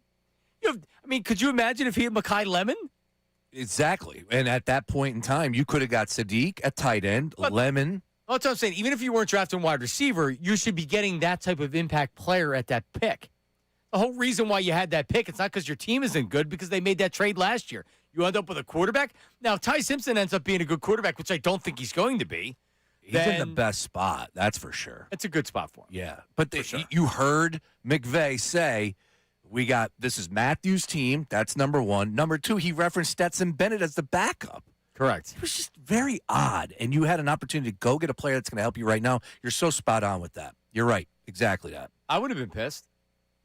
And especially if you're not sold on the quarterback and we don't know what the evaluation. He might have said, he's a decent prospect. We ain't using 13 for him. How do you not trust Sean McVay? How do you not hand him the keys and say, well, who do you want? Because Les Snead is the GM. That's wild. I agree with you. I was a little bit surprised that they weren't in agreement. It was a very awkward table post-draft press conference, that's for sure. All right, let's go to Mad Mike. Mad Mike believes Makai Lemon, the Eagles' first-round draft pick, will be a bust. It's lemon season. Hi, Mike. Hey, you guys just got lemon lawed. That's all. Howie back to drafting bad players again. This guy is smaller and slower than Jalen Reagor, but awesome. Good luck with that. Slower. Yeah. So you're doing a Jalen Reagor comp. Okay. Yep. And I really liked his Stevie Wonder impression they did when they first tried to interview him. This guy looks like a complete moron. Oh, stop it! Yeah, I didn't. Hang on. He was swaying like Stevie Wonder too. I don't know, man. Maybe in situations like that, I don't know. I saw an interview with Pat Gallen that he did that he was pretty cool. Yeah, maybe he was high as a kite last night too. Well, I mean, listen, you never know. It is legal in California. Yeah, but why? But hang on a second. Why wouldn't you like this draft pick? Because he's from SC. I hate University of Southern Okay, California. but haven't they I'm a Notre produced some Dame pretty guy. good wide receivers? You're Notre Yeah, Dame they guy. also produce a lot of crap receivers too. And by the way, 4.53 might cut it in college. It ain't cutting it in the NFL. Yeah, but Puka Nacua is 40 time, homie. Mm-hmm. Yeah, Puka Nacua is 6'2". No, he's not. No, he's not. Yes, He's he is. No, he's 5'10". Puka Nacua is not 6'2". Puka Nacua is not 5'10". Go look it up. He's 6'1". Really? He's 5'8". Okay, I'm gonna look it up right now. But you brought up speed. Go look it up. He's listed as 6'2". All right. Well, he's bigger. So he's bigger. That's fine. But he's bigger. All right. Okay, he's bigger. But you brought up speed. Yeah, well, you also have a little guy who's underweight and slow. Awesome. You're not small, slow. You're light Stop and you're it. slow. Good stuff. He's not you're really, slow, you're man, like Mike. the NFL on fire. You know what, Mad Mike? They are better set up for the future with their wide receiver room right now than they were before. How about that? That's facts. For sure. Oh, great. Their offensive line is in shambles. Everybody's hurt and they're old. Yeah, it's awesome. It's going to be real good next year, guys. All right. Give me a win total. They're 7-10. 7-10. All right. There he is, Mad Mike, enjoying the NFL draft. I can't believe he got that right. Was that Mad Mike here? Because he obviously Googled it. Oh, okay. He didn't know that.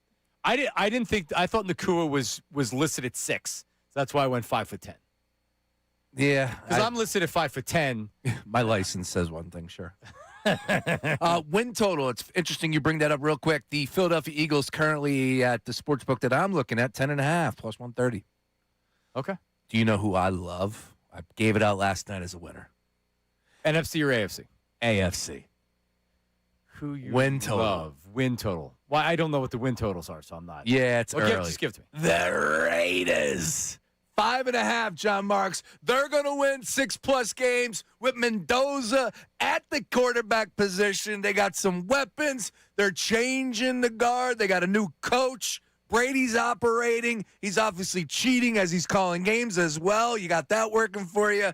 I'm on the over 5.5. Folks, lock it in with me. The Raiders. I'm going right now, and I'm betting The under? the Raiders do the under.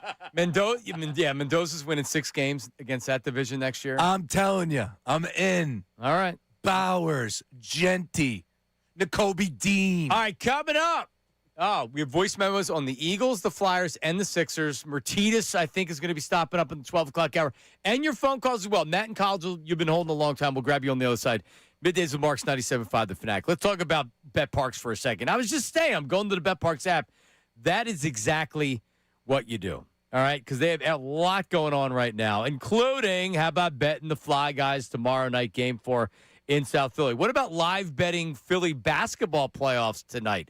Betting's always better on the BetParks online sportsbook app. The only online casino app I would ever recommend. So tonight, Philly's a 7.5-point home underdog against Boston. Could Embiid be playing? You can bet on individual player performances, hockey, basketball, golf, baseball, all of it.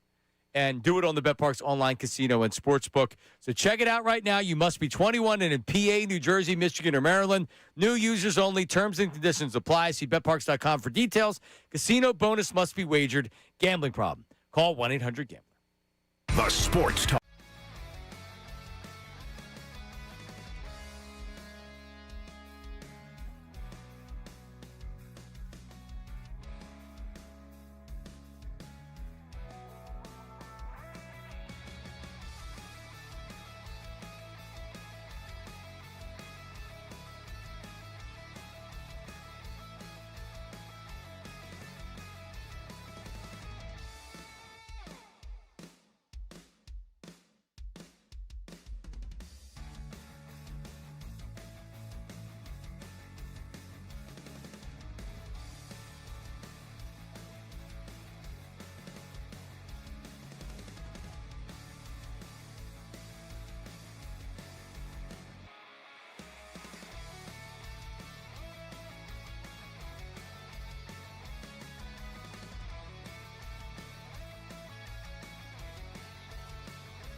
On YouTube.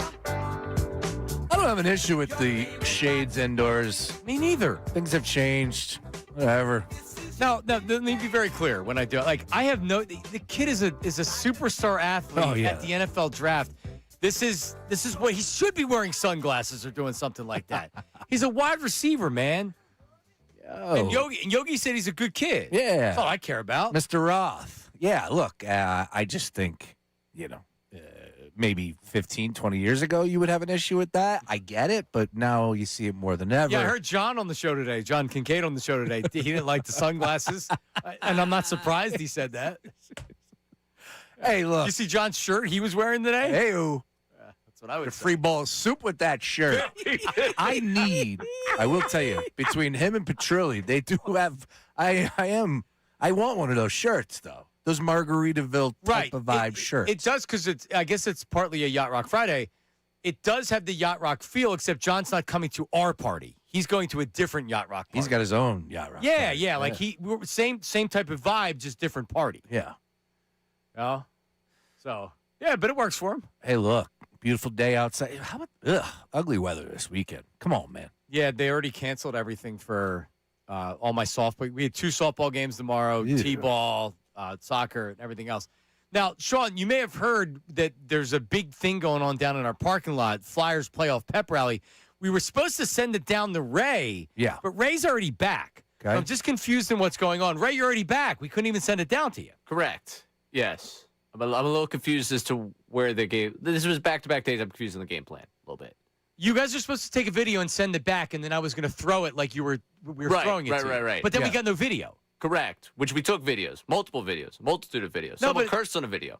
No, I know, but I guess what I'm saying is that were you confused with the game plan? No, I thought we were going to play a video right now. Right. Right. So what's the confusion in the game plan? Yeah, Are you saying confusion from other people? I'm confused where the video went. I lost everyone. I looked at my phone. Right. It was 11:30. I can't. Right. No, I'm not blaming you. Yeah. I'm just saying, like, I thought we were getting a video from you to play last segment. Correct. Or, like, before you came back on the air. So we could pretend that it was live or whatever. Now we just got the video as we were coming back, so I have no interest in doing it anymore. Yeah. Because you're here. So it's beautiful down there. Yeah, you can just tell us live how it was. It's great down there. And you can see the videos on our social media. Correct. We had Gritty for a second. Gritty tossed the broom we had all the way across the parking lot. Nice. Gritty, very fired up for this weekend. Fired up, some would say, for this weekend. They got the ability to get playoff tickets down there. They're giving away rally towel. They're giving away signs. You could go to the merch truck that's down there. The ice team's down there. Hello. Really just a tremendous, tremendous time there. All right, I see the Gritty video right now. Oh, no, that's from last night. Anyway. All right. Gritty, yeah, we also played cornhole, Gritty and I. Tough start. I was overthrowing the board a little bit. Was Petrilli showing off because he wants to be a pro cornhole player? No, but he was filming.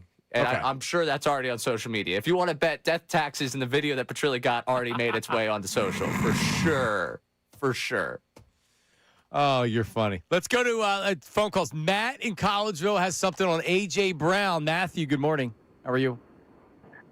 Gentlemen, first off, Ray, lay off the Magic Dragon there, brother. We need some better updates from you. Uh-oh. Well, that was Sean Rodman in the last update, if you were criticizing. Yeah. The Magic Dragon. How about that? Over here. What are you saying? He's stoned? I mean, I don't know. The whole segment was about to pop off, and I didn't hear much. So anyway, All right, go ahead. Gritty beat him in cornhole. Sweet. The reason I'm calling today is I wanted to talk about number one, Diana Rossini, absolute psychopath. Yeah. Before we get into AJ, A little bit. She lives in New Jersey, which is an at-fault state. So I hope she either loses everything or gets nothing. But we were talking this morning. I just wonder who's hiring her.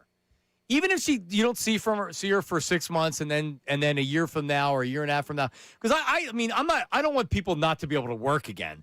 I just who's hiring her outside of some fantasy football news site that comes out that's thinking they can drive traffic to the site because of her. Well, she doesn't have a social media platform anymore. Well, she is not. She has 30 days to reactivate her Twitter. Oh. She will reactivate that Twitter. There's a 0% chance she's going to delete that.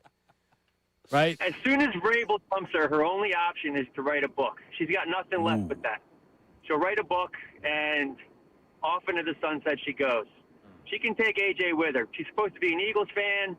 She's causing all this drama for us. That's her husband. That's her husband. I'll tell you what, her and Vrabel can go together for all I care about. Both of them. Right off into the sunset. Agreed. There was anchors at ABC that did this too, and they're together, and they made their whole deal. They got the podcast. Good. Vrabel and Rossini. Go do a podcast. It seems like you guys love each other. You guys should be together. Correct. Yeah, I don't know. I think he's going to drop her. I think she's done with everybody right now. But anyway, the reason I want to talk about AJ, the Patriots have what, the 63rd pick today? Yeah. Do you think there's any shot that Howie has the pick involved? Like maybe if the right player's there on the board, that the player the Patriots draft could be an Eagle, but doesn't come to our camp for a month? No, why not? No. Well, A, that's never happened. B, Yeah, it's a it would little it'd be fairly obvious if all of a sudden, hey, we love this player, we're drafting it at 63. Oh, next month. Oh, sure, we'll trade him to you for AJ Brown. You know what I mean? It's just too risky. It'd be too clunky because they're not supposed to be coming to agreement with the trade. You know what I mean? Oh, I see what you're saying. That would be pretty obvious then. Yeah, I guess. But Yeah, but you know what, Matt? Like as nice it would be to have another pick this year.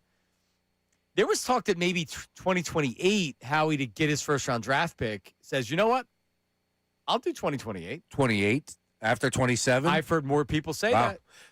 I don't think that this draft is. What were your thoughts on the first round? That the player that some teams viewed the player at 25 as 75, and you know what I mean. Like they would like. There's not a big difference between a guy you can get in the late second round, early third round. That's something. It's all about the teams. Teams may look at one player and say we really like him, and another team may say, oh, we don't like that player at all. Correct. The evaluations are all over the place. Yeah, this draft as a whole, Mendoza, people are down on. Bailey is a guy that went second overall. Is he going to be a great player? I think so. Jeremiah Love was considered the best player in the draft. All right. He's also a running back. This draft is a little light. So, yeah, if you're going to give me some picks for next year's draft, oh, by the way, that's a big-time quarterback draft. Jeremiah Smith will be available. A lot of big-time players next year. Ray, 2028 first-round pick? Sure, why not? I mean, you're not going to give me the 2027. At least I got a first-round pick. Right. And by that point, Vrabel will be unemployed. By that point, maybe the Patriots stink. Yeah. Yeah, like you have a bad year, Vrabel's gone. More pictures come out, Vrabel's gone. Oh, well. I mean, there's a chance Jeremiah Smith goes over Manning. Like, that's how great he is. Nope. I don't think so either. I don't think there's any chance of that happening. To your point, he's that good of a prospect. He is that good of a prospect. Yeah, sure. Quarterback and Manning too as well. All right, coming up, news at noon. Then we're gonna kind of segue into some 76ers talk. They play tonight, and the Fly guys. Jason Martinez, was Martinez down there, Ray? He was getting there as I was running. Okay, so Martinez will join us at some point during the show. But the news at noon featuring Mad Dog Russo, never disappoints. Charles Barkley, and who else, Ray? The guy the Giants drafted, Orville Reese. Who apparently doesn't know anybody on the team? Correct. That meeting must have been really short for him in New York. That's coming up next. Middays with Marks, 97.5. Now on 97.5 The Fanatic Sports Update. The Eagles draft 11. I'm Ray Dunn with this Fanatic Sports Update. The Eagles trade up to the 20th pick with the Cowboys. They drafted wide receiver Makai Lemon from USC. After the pick, Dan Orlovsky loved it. Harry from Havertown. That is not Dan Orlovsky. Wow. Banner time for me here in the studio. This is their Puka Nacua. Like, Makai Lemon is going to be the Eagles' version of Puka Nacua. Move him around, cut splits, run game, in the blocking. This makes a ton of sense. Makes a ton of sense for the Birds. We'll see what they do tonight. Rounds 2 and 3 of the draft tonight. Tomorrow, the rest of the draft. Tonight, also, the Sixers and Celtics. Game 3 at Xfinity Mobile Arena. Joel Embiid doubtful for Game 3 as he tries to return from the appendectomy. 7 o'clock tip-off tonight. You can hear it right here on The Fanatic. Flyers a chance to sweep the Penguins tomorrow. That game at 8 o'clock. You'll be able to listen to it right here on The Fanatic. Phillies lost their 9th in a row last night. They're in Atlanta this weekend. And the Union have the Columbus Crew Saturday at 7:30. You can listen to that game on our sister station, WWDB. This update's brought to you by Allstate. Some people just know you could save money on car insurance by checking Allstate first. So what are you waiting for? Check Allstate first for a quote today. You're in good hands with Allstate. I'm Ray Dunn, your home for the Sixers, Flyers, and the Union. 97.5 The Fanatic and the Fanatic app.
chance to win $1,000 coming up here in a second.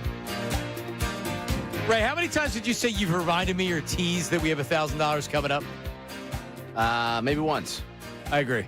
Yeah. And I've remembered maybe 3 times other than that. Yeah. I will say this. Yeah. I love the fact we give people a chance to win $1,000. In terms of, like, what I am good at here, the cash contest thing is I've been a disaster since I've been a producer. But we haven't missed one yet. No, we haven't missed one. Which is the most important thing. Yes.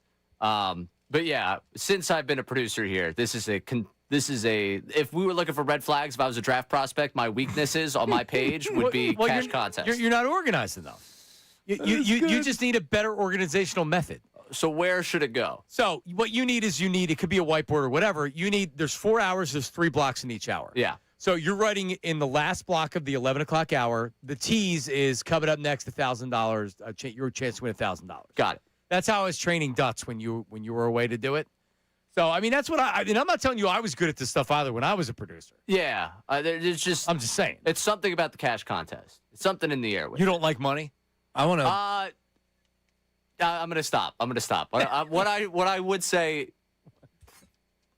if I speak, I get in trouble. Okay, then don't speak. I want to bank the show sheet, though, for next year's draft or for whatever, because we can always apply it to the NBA draft. We got to give our red flags about people on the show, maybe the station. Oh, I like that. That's a good NBA angle. draft. Good Strengths idea. and Yeah, we can't wait till next year. No. Yeah. We're going to pull that out. What's the next draft? Is it the NBA? When's Major League Baseball? Could be hockey. I don't know. But that's how you make people care about the MLB draft. Just make it a bit about us. Okay, let's do that. Yeah. All right, let's also give you a chance to win $1,000. Hit it. It's time for Fanatic Parlay Cash. All right, chance to win $1,000. Contest keyword is quiz. Q-U-I-Z. Quiz. You have until 25 minutes after the hour to enter it on the Fanatic app or 975thefanatic.com, or you can text it to the special contest short code 45911. One random entry wins $1,000 in this company-wide contest. Winners will get a call from Beasley, so be sure to answer your phone. Contest rules 975thefanatic.com. Fanatic Parlay Cash stood up by Iron Mountain Men's Health. 5 chances to win each weekday, 8 a.m., 10 a.m., noon, which is right now, 3 p.m., and 5 p.m. The contest keyword is quiz, Q-U-I-Z. All right, 12 o'clock hour of the program brought to you by Service First HVAC, offering 0% financing for 48 months, rebates and tax credits up to $4,300 when purchasing a heating and cooling system. Learn more, ServiceFirstHVAC.com. News at noon. It doesn't matter what comes in the world of sports. The news at noon with Ray Dunn. Bad Athlete Podcast, angry college coaches, innocuous and random topics. The news at noon with Ray Dunn. The news at noon with Ray Dunn. The news at noon with Ray Dunn. With Ray Dunn. All right, let's start with Mad Dog Russo. And I tend to try and keep him to a once a week because you never want to water down really good news at noon content. He usually has more than one good hit a week where I could use it. But You could go too easily, yeah. I try not to go 2 a week because you only get, 15 clips a week? Right. It would be like we're starting to play Mad Dog Russo here on the station, and that's probably a mistake. Yeah, right. Yeah. But when the biggest story in sports, he's saying I'm not paying attention to it at all, that's enough for me. Remind you, I want to go into this clip reminding you, he was complaining about the fact that he was up till 3 a.m. this week watching the Nuggets, and he's too wired to go to sleep. Remember that when he talks about his schedule and how he spends his days. He claimed he had to take a Valium to go to sleep, Correct. and then he woke up all groggy and he was miserable. Yes. Here's him again. Pay attention to him talking about his schedule here and why he's not paying attention. Hi, Eddie, I did not know this. I haven't followed it that carefully, Ray, so you are right. I'm wrong. I guess, now, again, I wouldn't know it. I'm not reading any of these tweets from these NFL guys, so who the hell knows? You know me. Get my early edition of the New York Post, watch the scores, and hit the sack early.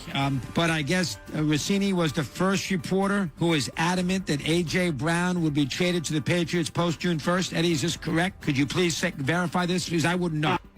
I wouldn't know. The entire segment he did on Rossini and Vrabel was the I don't know, I don't pay attention to that type of news.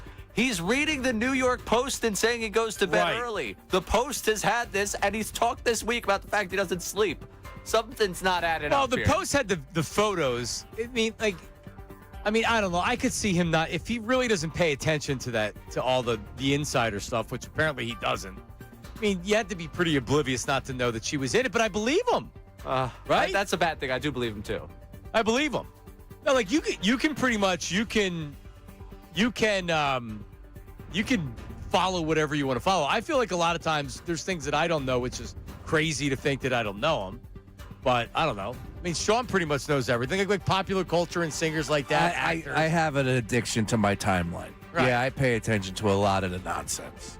I just look for things that we can talk about and that interest me. Yeah, a matter of fact, Gunnar had that sound from the Josina Anderson podcast with Omar Cooper Jr., and I was like, wait, what? I missed that. And I was mad because Well, he loves the Josina Anderson podcast. He is a big-time fan of Josina Anderson podcast. Right. Yeah. He actually is now working for Josina Anderson. That's why you don't hear him during the day. That's his day job. Yeah, is he's that the right? producer. Yeah. And let me say this. It's pretty interesting how some media outlets have went from, we're not talking about this, it's not news, to doing a cannonball into the deep end of the story. Welcome to the deep end of the pool, fellas. We've been here for a while. It's pretty embarrassing. I get it I get it for a certain amount of time if you acknowledge it, but you say you don't want to talk about it. That's fine. But then when it becomes, I mean, it's the biggest story in the NFL by far for now 3 weeks.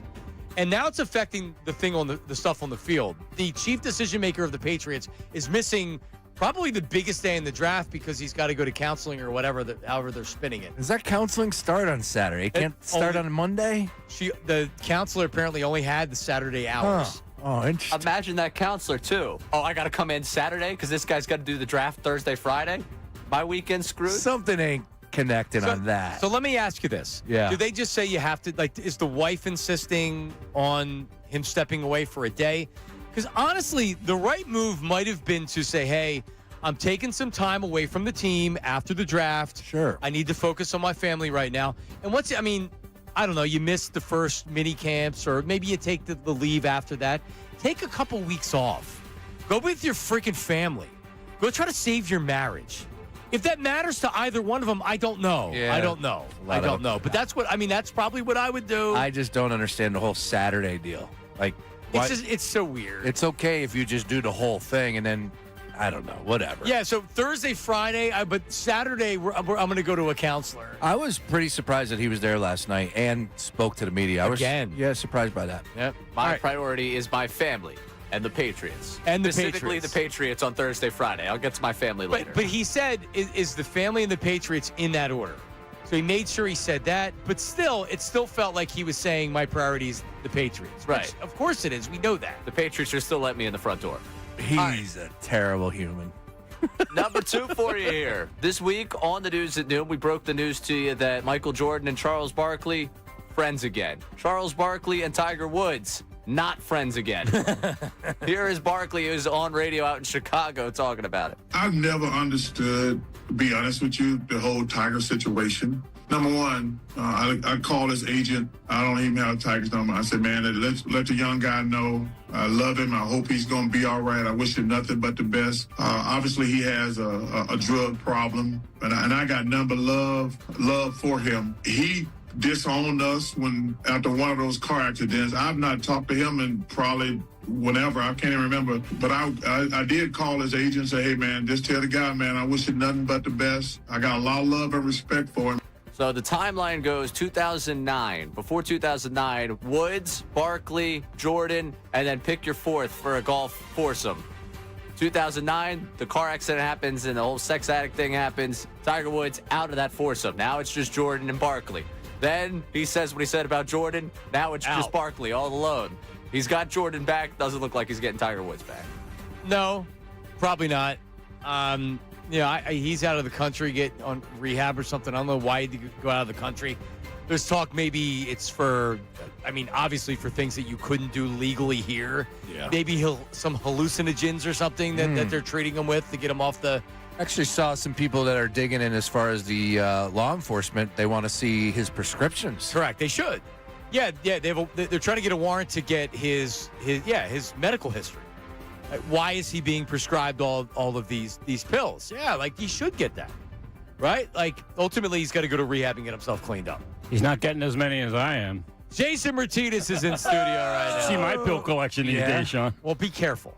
Well, I am. I'm obviously, but careful. I have a like one of those bins you buy at Home Depot or Lowe's. With you can buy all the bin. Not a huge bin like you're sticking your Christmas stuff. No. But like a bin that the 14 by it. It's like 6 inches deep, full of stuff. Look at you. I have like this collection. It's insane.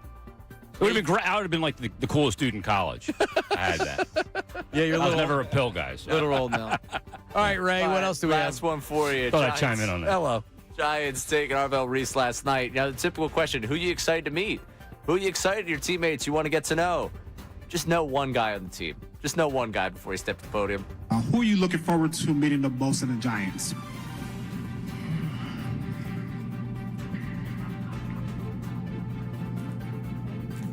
Who I'm looking forward to meeting. Wow. Jackson Dart. No. Hey. Oh, he pulled one off. He figured out the quarterback. All right, what about it's like when they asked LeBron about what his favorite part of The Godfather was, and he kept saying the same thing. He's like, yeah, but what else? And he couldn't name any other scenes in the movie. What was the scene that he said? I forgot. Drop the gun, keep the cannoli? I don't even think he was able to go that in depth, honestly. We know. I'm going to sit down and finish my meal. Bron, he likes to carry the book around, and you ain't reading them. And claim he cites it, but can't cite it. One of those deals. It was. Yeah, he thought it was a good look for him. Yeah. He said he had a photographic memory of The Godfather, and then they started asking him all these questions. He saw a photo of the Godfather. That was it, John. He is one of the richest human beings in the world. Oh, they were asking him his favorite line. Oh. And he couldn't give any. And this dude, he cares so much. Was that on a General Knowledge Wednesday, Johnny Marr? I don't believe they made that one. But he was because there was a prospect, a kid that's going. He's got a dad that played in the NBA. I forget who it was. It's slipping my mind. And he made a comment, a joke about like, "Oh, I'm not going to tell my son where to go play. I'm not LeBron James." LeBron on his podcast was steamed about it. No, he whoa, man, you care way too much about what's being said. Well, look at Stephen A. Smith. What he said. Well, but LeBron and him. LeBron came up. He was beefed. Yeah, he was very critical of the whole Bronny thing and Bron playing and everything like that. Go figure, because LeBron probably didn't give him respect before, so Stephen A. naturally is now going to criticize him because he's not buddies with LeBron. Mm-hmm. So Bron got in his face, which is like, what are you doing, man? Like, you just made him a bigger star than he needs to be by doing that. First of all, you made the story bigger. Oh, my God. Number one. And number two, you look kind of like a D-bag. Oh, yeah. No, Not you know what I kind mean? of. He's a helicopter parent. Dude, you're a gazillionaire. Yep. Like, why do you give a crap what anybody says? Ladies and gentlemen, joining us right now, live in studio. Where? He hosts the pre and the post and the intermission report, and he's a huge hockey star. Wow. His name is Jason Martinez. Give him the horn! Yeah, I have PTSD about the horn. I was a goalie. So if the horn went off and I let in a nice muffin, that was not a good experience for me. All right, Jason. I need like he shoots. He saves. Ooh. You refused to make a prediction before the series because you're that much of a hockey guy. You were having problems deciding what you would say, and you're too. You want to be objective with everything. Well, I didn't know. Did you see any of this coming? No. I've said it many times now. I had at least 110 tweets saying, "What's your official prediction on the series?" And I've ignored every one of them because I had no idea. I don't know. You're a coward, man. Doesn't he have to give an official prediction? No, because I didn't. But I didn't know if the experience of the Penguins was going to thwart the inexperience of the Flyers, because the playoffs is different. I mean, you see the side-by-side comparison. It looks like a different sport. But then a couple games in, you're going, wait a minute, the Penguins look really old. You know what I mean? And the Flyers look really deep. And sometimes ignorance in sports is a great advantage. Like, remember when Utley and Howard and Rollins and all those guys were coming up, and they would come back in a game in the seventh inning down 6 runs. Like, you had no business coming back. But they didn't know that. They were too ignorant to the fact that you're not supposed to come back. So what did? They just did. Sometimes that ignorance can be something that can help you out. And I think that's going into the equation here for some of the young guys. Like, you do what Martone's doing. And I know Sean's all Martoned up. Marty. Yeah, No, rightfully so. No, it's Marty. Yeah. Marty, yeah. And like what he's doing, coming in, he was chasing skirt a month ago at Michigan State. Yes, he was. That's a nice skirt at Michigan State. It's a Big Ten school. Yes. Right? And then he's in the NHL, and he's the first teenager in NHL history to have his first 2 goals in his first 2 games be game-winning goals. Yeah. Like, come on. Like, that's not game-winning goal, Sean. I don't want to. I don't even want to bring it up. I don't want to bring it up. Did you predict it? No. I have an issue with the whole game-winning goal thing, and it's in the second period. It's like, how is it a game-winning? And you look at a GUWG as a late goal in a tie game. There's got to be something more to it in a pressure situation. Yeah, I Like, agree. we just can't soften a game-winning goal. Yeah, you go up 4-1, the other team gets a couple of late goals that don't matter, and the fourth goal ends up being the game-winning goal. This? I agree with you. You're hockey guys. Well, that's why. I had somebody call up yesterday and Somebody was said mad. I had my hockey knowledge was of a hot dog and a beer, and I'm like, because of the game-winning goal situation. But like I said, I don't even want to.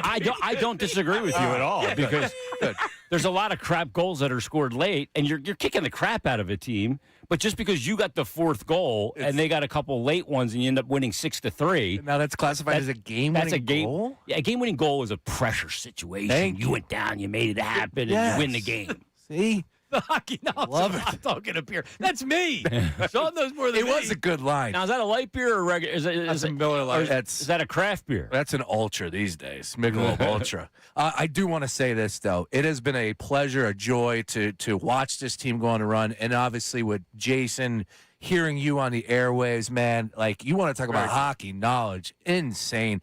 I ended up leaving the watch party at the end of the second period to meet up with some friends for the third period. And I caught you in that second and third intermission. And, man, like, you know so much about this damn sport, man. It's impressive. It really I appreciate is. that. X's and O's, breaking it down better than most. My philosophy is that a more educated fan is a better fan. Because a lot of times, like I admit it, hockey can look like moths to a flame on the ice. You go, where's the system? They're just all skating all over like it can look like that. I get it. But so I try to break down the method to that madness. Or when a goal is scored, a lot of people go, well, see puck, stop puck. I go, well, here's why that's not real ideal in this situation. Yep. And sometimes that play happens 160 feet from your net in your D zone where the goal starts. That's where the real play happened. And that guy gets no credit. But so I just try to do that. And doing it on the radio is a little difficult to describe it sometimes. To get inside people's mind's eye. But, just try and do that. And It's been a joy, man. It's been a joy hearing you this past few weeks. It really has. All right, so, I mean, I think everybody, it's clear to say everybody agrees that the series is over without it being over. Now you got to watch. I don't agree with you. Yeah, that's what I'm saying. He's a hockey guy. Yeah, somebody said, Vito had a broom out there at the pep rally. Oh, no. Because when you touched the broom, I said, no way. Well, so he was walking back and forth with the broom the day after the win, and I didn't say come in studio. I didn't touch the broom. Yeah, I'm not touching because the broom. I've seen the Flyers. Or if I get the old lady on the broom. I've seen the Flyers. And the dustpan. I've seen the Flyers come back from a 3-0. That's why I brought up 2010. But with that being said, like super duper shocked if they don't win this series, and would you be surprised if they don't sweep them? I would be. I don't think the Penguins will win Game 4. I think the building is going to be as lit, if not more, than it was the other night. Why? Because it's a Saturday, and people can get out a little earlier, prime the pump a little more. You know what I'm saying? Yeah. And they know that you can send the Penguins and Crosby into the offseason. There's blood in the water. Yeah, I mean, it's covered in water. It's red. So yeah, and John, I'll be honest with you, like I stood in the glass at the Zamboni entrance for the second and third period of the game, and the body language on the Penguins, I read body language a lot.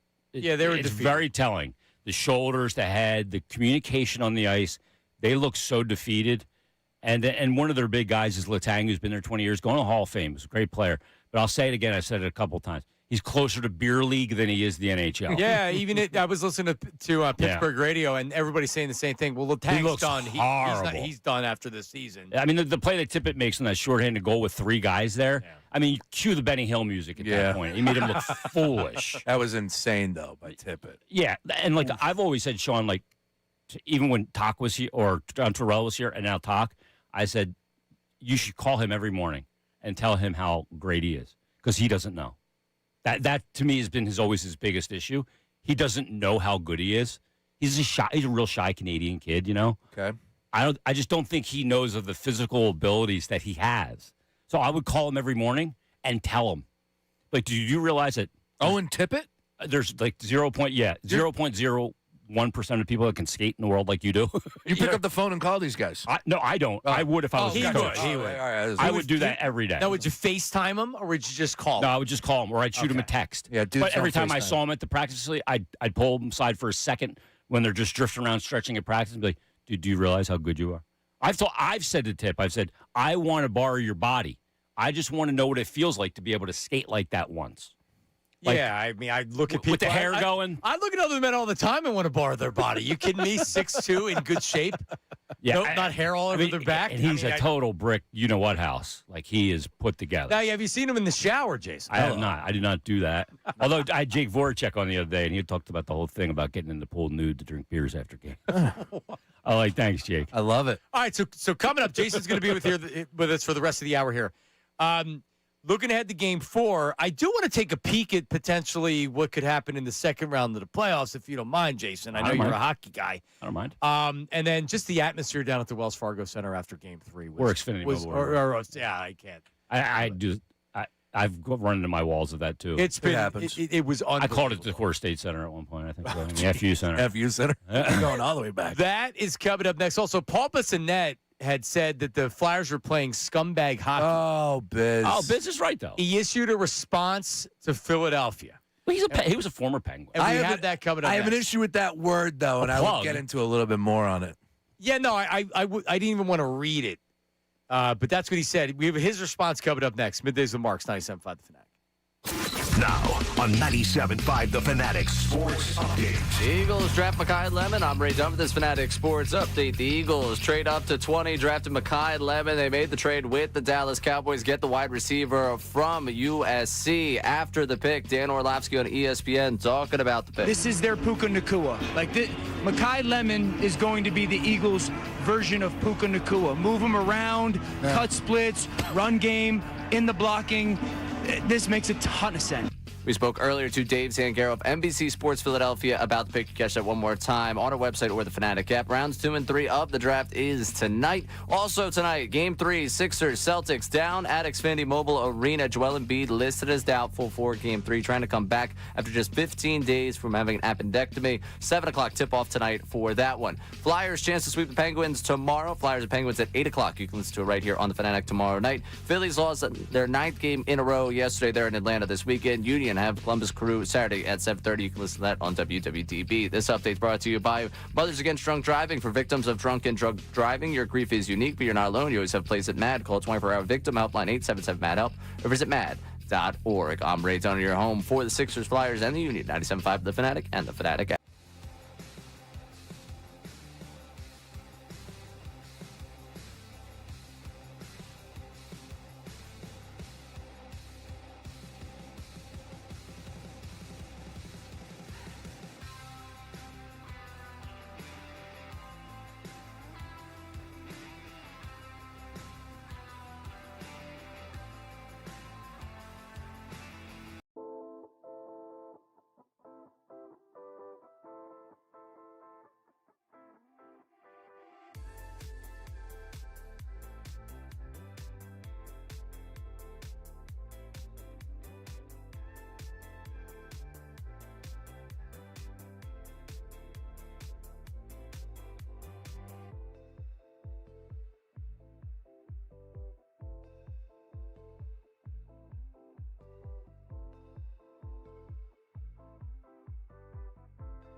two of us? Just the two of us? I guess it is. Just the two of us. It's Yacht Rock Friday, Jason. We can make You it don't if know we that. try, John. I know. It's just the three of I mean, us. generally, we're doing some Bill Withers and some Christopher Cross, but I love Christopher Cross, like Sailing. Sailing, yeah. Oh, yeah. Like the words to that song are great.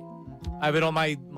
We haven't been doing it recently, but I was on a run where I would lay down with my little girl and she would put on Yacht Rock. She'd take my phone and she goes to the Yacht Rock. Takes me away. I have a folder on Amazon Music of Yacht Rock. She goes there and she likes some Toto. This is Bill Withers though. Bill Withers is on this. Oh yeah, this is Bill Withers. Yeah. Toto's got some good it takes too long to get to the. Yeah, it's Yacht Rock vibes got to be a little bit more uppity, right? You got to have a little bit more juice. A little shuffleboard to it. Like Bill Withers is Lean on Me, but am I playing Lean on Me? I love Lean on Me. Yeah, but it's not. I'm not. That's not a Yacht Rock Rock No, song. I don't feel. You feel good after listening to it, but you don't want to drink a beer. See, everybody thinks like I'm this metalhead and all I listen to. All you Pantera want and all to that. do is use me. There's two kinds of music. There's good music and there's bad. Yeah, music. you like Nickelback and Pantera. I don't like Nickelback, but I love Pantera, even though they were friends with Nickelback. But I love Christopher Cross. Like I think he's coming to concert this summer. Is that right? Uncle Jamie's seeing him, I believe, at the Man. At the Man. Yeah, I would consider going to that. Sean, now we got to get a guys club to go out to see Christopher Cross. Bus trip. We'll get a beer ball. Remember the old beer balls? Philly sports beer trip? balls. Maybe we should have some women involved in the trip as well. How many cases Wives? were in a beer ball? 2.5. I was going to say about 2.5. Yeah, I worked at the beer distributor, so yeah, I knew.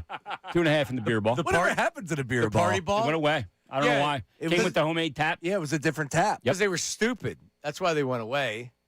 They had 2.5.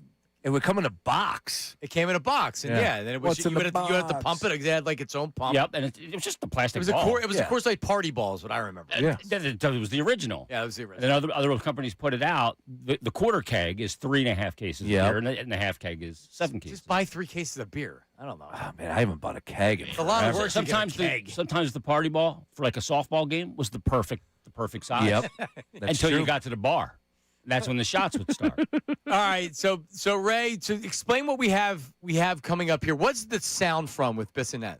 It's from TNT, I believe, last night because they got into the fact that this series was going to happen. That he On the caught panel? some- yeah, on the panel. On the panel, okay. Yeah, so he had caught some heat for what he said about the Flyers, the way they play, and then he could either, take a step back or he could be himself and continue to roll with it. And he was himself. Yeah, he was himself. But he Yeah, should be. that's what business is going to do. Go ahead. They don't know how to take a compliment. I meant scumbag in the most, the Sincere way? Yeah, exactly. All right. Yeah. As long as Rick's not upset. Oh, he wasn't upset. He didn't hear it. Okay. Everybody told him. That's Gretzky. That's So it's like when he was at the desk here. He just not listening to you then either. No, they're playing unreal. Good for them. I think there are a lot of people in Philadelphia who take that as a compliment. They'd be very happy to know that their team is absolutely frustrating Pittsburgh right now. Up 3 That's games actually to the none. top kid name choice right now for newborns. Yeah. Is Philadelphia. That's- Scumbag, yeah. Oh. Yeah, that's what I hear. You had it here? Yeah. You took it a little too Had to far. go. Yeah, it is a compliment. Like when Sidney Crosby's in the box and whoever that fan was, I saw they identified the fan. The woman? Yeah, no, and he was smirking back Well, she at looked it. at him and she was like, eh. And he was like, Wait, time out. yeah. It was a guy. Correct. It was a guy. Oh, I a guy? thought it was a girl as well. Oh, I thought it was the girl. And then that- Alex Coffey, I believe, from the Inquirer caught up with him. And I was like, whoa, all right. Not a guy or not a girl. I mean, it was very telling, especially when their coach after the game says, Sidney Crosby has never dived in 21 years. And Sid does it on the Right. By the way, I know that Sportsnet went back with their ESPN stats, and they found a game in 2007 where Sidney Crosby was called for embellishment diving against the Atlanta So Thrashers. he was penalized. Before in 2007. No, but they're with I would say with hockey players and former hockey players like Barnaby. I was trying to get Barnaby on for this week. I'll get Barney for you. He loved coming to Philly and playing. And Wanted to play here. It's one of his biggest Yep. regrets, John, that he never played here. Is that right? For the Flyers, yes. And he was the biggest instigator and pain in the ass to every Flyer. Pesky. Buffalo, Pittsburgh. Yeah, Pittsburgh. you were talking about peskiness with the Flyers this Konechny. Konechny. Konechny is And that there's- dude. I'm more skilled. And there's a cumulative effect to it. Just go back and watch the video from 2019 in the Stadium Series of Konechny playing against the Penguins. He's the man. And he's just won't shut up. I mean, he just never shuts up. He is I mean, the at the man. Hockey Fights Cancer Night, he made me chirp Braden Shen. Come on. At the ceremonial puck drop. Stop. And I'm not kidding. I won't tell you exactly what I said to Shen, but I did say somebody came back over and gave me a high five. You told me the story. Yeah, I'm walking off, great. and you see me talking, and I'm going, Shen, are you effing pigeon? No, that's I said, look out, great. TK's got you first shift in the corner. And he comes back over, and I know Shen because he played here, and just because there was going to be a little tap. And I go back by the bench, and Konechny's like, not nice job, because he heard it. But Konechny, in that video from back then in 2019, there's players on the Penguins like, will you just shut up? Because he's ripping Malkin. He's like, take those ear cuffs off, you effing nerd. That's great. See if you can get that audio. Yeah, he doesn't back down. But that's the thing. That's the thing you forget about when your team isn't in the playoffs a lot, and the last time it was the bubble, and you haven't had home playoff series. Within the series, there's so much that goes on over the course of a series. Now we're only 3 games in. But the scene of the penalty box and then scoring the goal. And Zegras going to it. Goes over, and the celebration in the penalty box. The mosh pit. God, it was one of these memorable Flyers playoff that you remember from Lindros, you remember from the early 2000s. It was so much fun. I thought it was telling of how together the team was that he went there. This was for the guys that were in the box, all 5 guys, and the 6 that were in for the Penguins, because they eventually migrated to right in front of their box. Standing room only. Yeah, and I thought it was pretty telling. But, yeah, the cumulative effect is like scar tissue just builds when you play a team game in, game out, and there's so much on the line. The scar tissue just keeps building and building and building, and you get a powder keg. And that's what we're seeing already in this series. And Russ doing that was the dumbest thing he could have done for his team. Really was. And then he made matters worse by not dropping it. Yep. Dropping the gloves. Like, if you're going to do that and you get challenged, I thought that had a ripple effect. Yeah, and look, TK is not the biggest guy. I love chuck him a little bit. But you can also throw the gloves and then knowing that the refs are probably going to try to break it up or, don't do the don't hold me back, man. Don't hold me back. Well, there's a lot of guys that do that. That's like Kent Vanderbilt tough. So at least it looks like you're standing up, but give me a break. Yeah, he drifted away from it. That was great. And Sanheim came over right in front of me at the Zamboni entrance. And Sanheim usually doesn't say boo. He filled Russ' ears up with words that we ain't going to say on the air. He's like, I can't do it without using the actual word. I've heard a lot of the officiating hasn't been balanced, especially in Game 3. Would you agree with that? Yeah, I don't think it's been balanced. I don't think it's been great. I think it's been too. It looks like they're trying to meet a quota, like a cop at the end of the month trying to get to the speeding ticket quota. They have all the speed traps out. Right. It looks like late preseason, early season, where they're enforcing rules a little too strictly, and then eventually it becomes normal. So there's been a little bit of that I've disagreed with. But anytime the Flyers face the Penguins, they're going to see it that way because the Penguins get Lemieux, they get Yager, they get the top draft pick in Crosby, and the commissioner's there, so the commissioner wants to make sure the Penguins advance. There was the theory before the playoffs was that Ovechkin and Crosby have to play each other. They don't even want the Flyers in the playoffs because they want Ovechkin and Crosby one more time. So, no, none of that's true, though. Well, this has been great so far. Game 4 on the Fanatic tomorrow night, 8 p.m., so you got the late one, the primetime game. 8:25 puck drop, yeah. Is it 8:25? I'm assuming it's going to be that again. Because there's a game before. Yeah, that's just the rhythm of the National. They do a longer pregame and all that. Well, Jason's on the pregame, the intermission report, the postgame.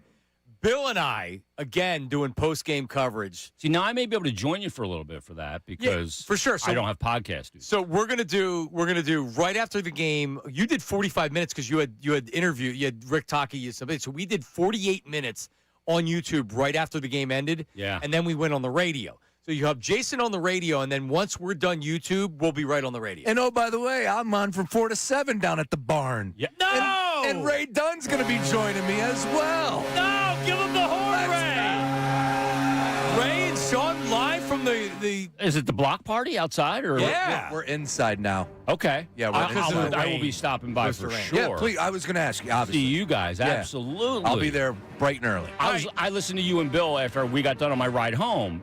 And it was awesome. Yeah, you thought it was Barry Melrose and Steve Levy talking. I'm enjoying it because people are happy, and I just want people to be happy. All right, coming up, the expectation for the game tomorrow, and we're going to potentially look, because both series are 3-0. What would it look like if it was the Carolina Hurricanes? How tough of a series is that? That's coming up next, Middays with Marks, 97.5.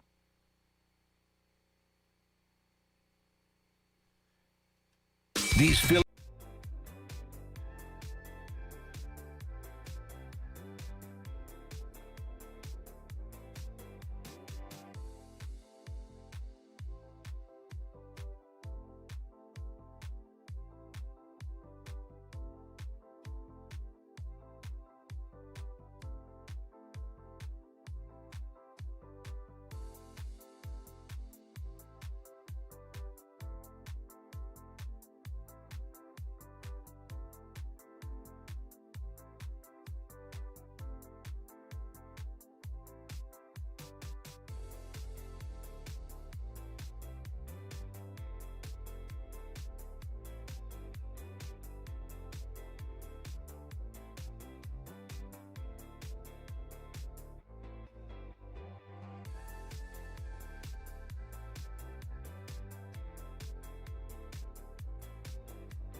called, Nelson? That thing's a weapon, buddy. Holy. Hey, take those ear cuffs off, you nerd. You nerd. Shut up. For sakes. What is that from, Jason? That's from the Stadium Series at Lincoln Financial Field. That's the shut up for bleep's sakes at the end is the Penguin players think, God, connecting, will you just stop talking? That's what he does. Somebody put a picture or like a thread of like go off the ear calls, you effing nerd. The images of Konechny over the years, and like he is just so funny on the ice. Oh. Some of the facial expressions that he makes, and that's look when Jake went after Sealski, and Konechny's at the dais with him. Konechny's like, oh yeah, he just loses it, crack it up. And then lastly, game he goes. They asked him about the Russ thing. He's like, no, not really much was said. Yeah. and Zegers and Couturier next to him, they just start laughing. They're like, this dude never stops talking. Yeah, you mentioned that negative Nate found it in like 3 seconds. Mr. Hockey. He's our hockey insider on the show. Yeah. Nate Tennyson. Thanks, Nate. Yeah, it's good stuff. Even he's got to be positive about this team right now. Well, no, he's positive about the Flyers. And guess what? He was negative. We call him negative Nate on the Phillies. Yes. Negative Nate. They've lost 9 straight games. Ooh. Their manager might get fired. I heard. We'll talk about that coming up next segment, all right? Jason, and by the way, we're waiting to hear if Joel Embiid could be playing tonight. I'm just telling Huge you. game, by the way. Yeah, I mean. Not for nothing. Tied at 1. Yeah. I'm just telling you, the more I kind of ask around, he might be playing tonight. Really? Yeah. I don't know if they do a game time decision. He's questionable, or do we hear soon if he's playing tonight? Or Like take warm up and then decide how he feels. Right. Which might be the case. All I'm saying is that I wouldn't There's be a chance. No, I'm saying I wouldn't be surprised if he played tonight. Really? And in that situation, that's a situation he loves. It's dramatic. He could Exactly. go out and go for 32, 16. He rolls out of bed and scores 30. Yeah. Imagine they win. Embiid rolls out of bed, they win the game. Yeah, and they go up in this series. Oh my God! Here we go. You know, all right, Philly fans, we all deserve this, so don't be surprised. So, but you know what else we deserve? For him to come out and play and be erratic and lose, and then everybody's mad. Well, we've Or seen that. that. We don't deserve that. That's what we see. That's the behavior we've seen. Quentin Grimes was asked earlier today at practice, and he said, quote, he's been around, he's looking good, so whenever he's ready to come back, we'll be excited to have him back. But for now, he's been around the team in good spirits and everything, close quote. All right. Well, stay tuned for that because that's coming up next hour as well. All right. So Jason, I know you're a hockey guy and you don't like to look ahead. I understand that. But us, Zamboners, we're getting two series for 3-0. I'm going to say, okay. Yeah, if they end up they're going playing, to advance. Yeah, if they end up playing Carolina in the next round. How good is Carolina and how tough of a matchup is that for them? I mean, Carolina's a team that's gotten to multiple conference finals but hasn't been able to get over the hump. Maybe because they lose a little bit of juice because of the way they play. They're the best puck possession team in the NHL the last 5 years, bar none. They own the puck. And you do a lot of chasing. And when you have the puck, it's a lot less exhausting than it is than when you don't have it. Like defending is a lot more, takes more of your energy than being the team on offense because you're dictating. They have not had good success over the last bunch of years. They've lost 17 of their last 19 against Carolina. Now, Carolina's been a good team. The Flyers have been a rebuild. So how much do you look at that? That's not Carolina versus the team that we saw the other night and that we'll see tomorrow night. So Flyers will have an edge in goal. How you handle, the way they play, the pace they play at, and the fact that they like to own the puck. If you can frustrate that, then the one thing that, and I love Rob Brindamore, that I think where he's made mistakes is he's a little too intense. And I think that as the captain of the ship, when it looks like you're freaking out, everybody that works on the ship is going to start freaking out. As a captain, you got to remain chill. And I think sometimes that his teams have freaked out a little bit. So if you can freak them out, I think that maybe you can put yourself in position. I'm not saying it's impossible. Would the Flyers be an underdog? Yes. But with how they're playing right now, they could beat anybody? You're damn right. It's a different team.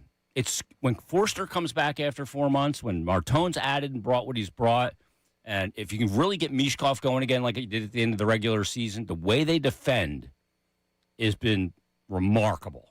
And the goaltending. Never apologize for good goaltending. You're darn right. We got Lord Vladar. I brought that up to him when I first interviewed him. Yeah. I said, you got to do a mask like Darth Vladar. He goes, I've never seen Star Wars. Yeah. And I said, we were going to remedy that. It's is it a Fugazi nickname to a point? It's a fan nickname, but It is, one that yeah. he hasn't bought into. No, he had another mask done, and I asked him about it last week.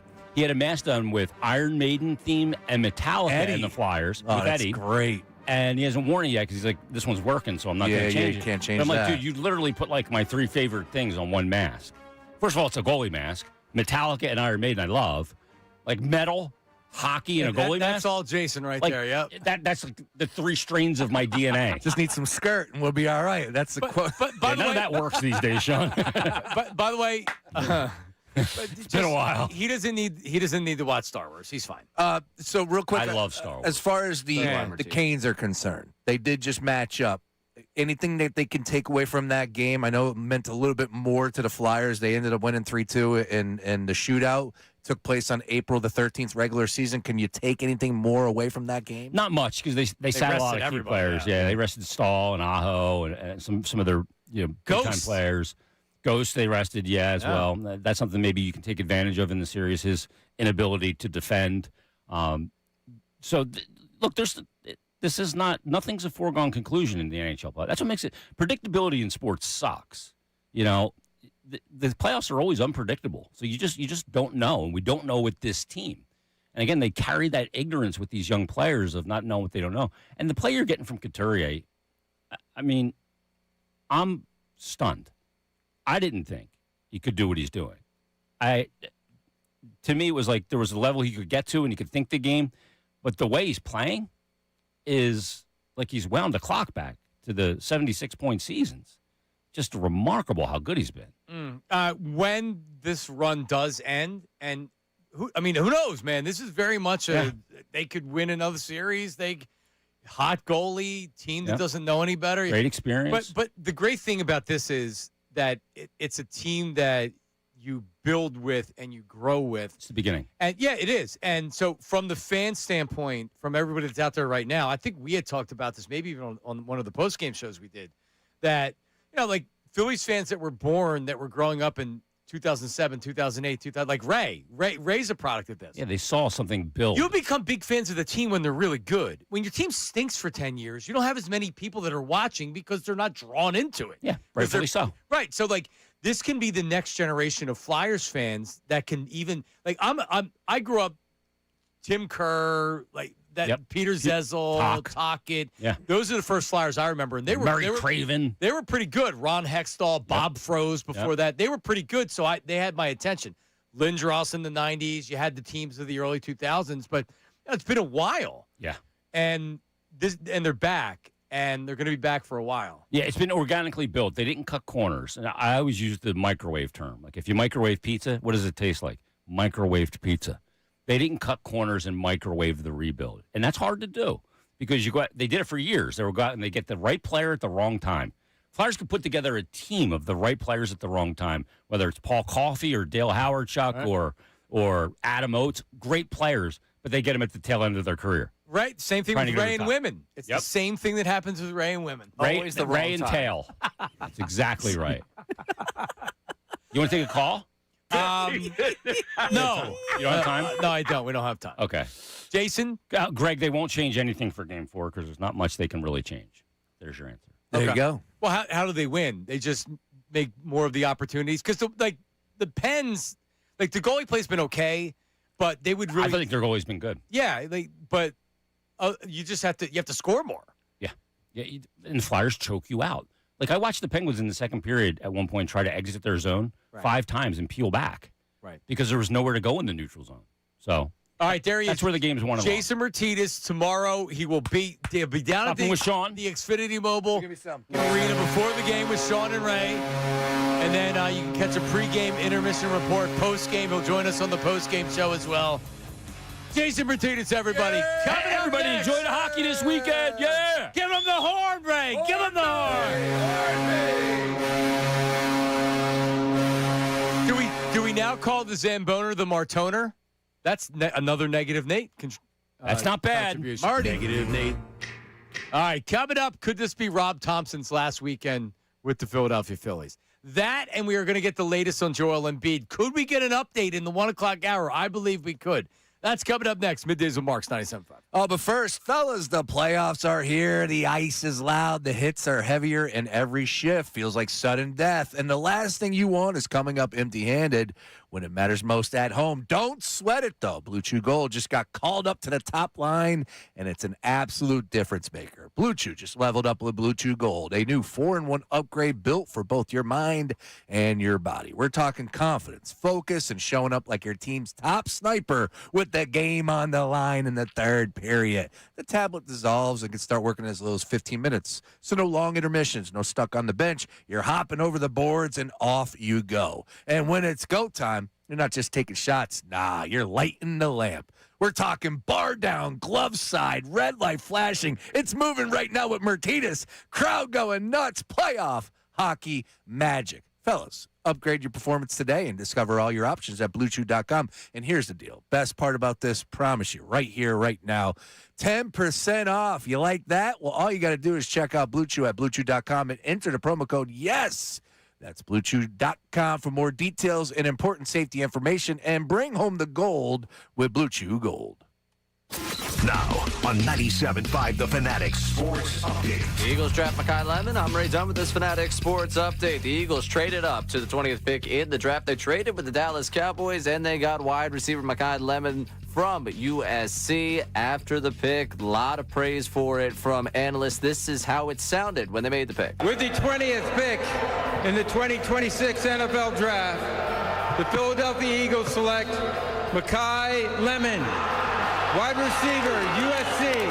More breakdown with it. We had NBC Sports Philadelphia's Dave Zangaro on with us earlier. Catch that conversation one more time on the website or the Fanatic app. Rounds 2 and 3, the NFL Draft are tonight. Also tonight, down at Xfinity Mobile Arena, it's Game 3 between the Sixers and the Celtics. Joel Embiid listed as doubtful for Game 3 just 15 days after an appendectomy. Tip-off, 7 o'clock tonight. You can catch it right here on the Fanatic. Also on the Fanatic, tomorrow night, it's Flyers-Penguins. Game 4, the chance for the Flyers to sweep the Penguins in the first round of the Stanley Cup playoffs. Phillies yesterday lost their 9th game in a row. They're in Atlanta this weekend, and the Union have Columbus Crew Saturday at 7:30. You can listen to that on WWDB.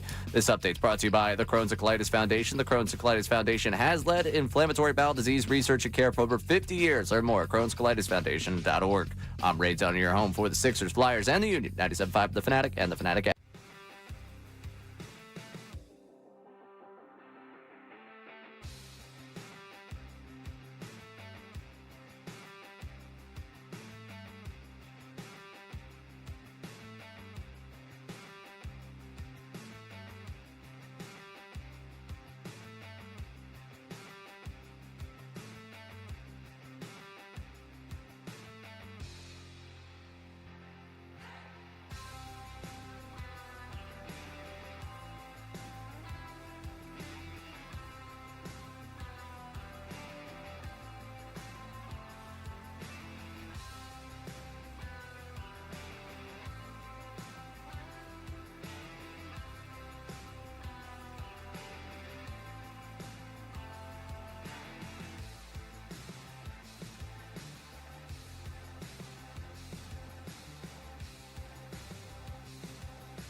Yacht Rock Friday, Yacht Rock Flyers, Sixers, Eagles Draft Friday.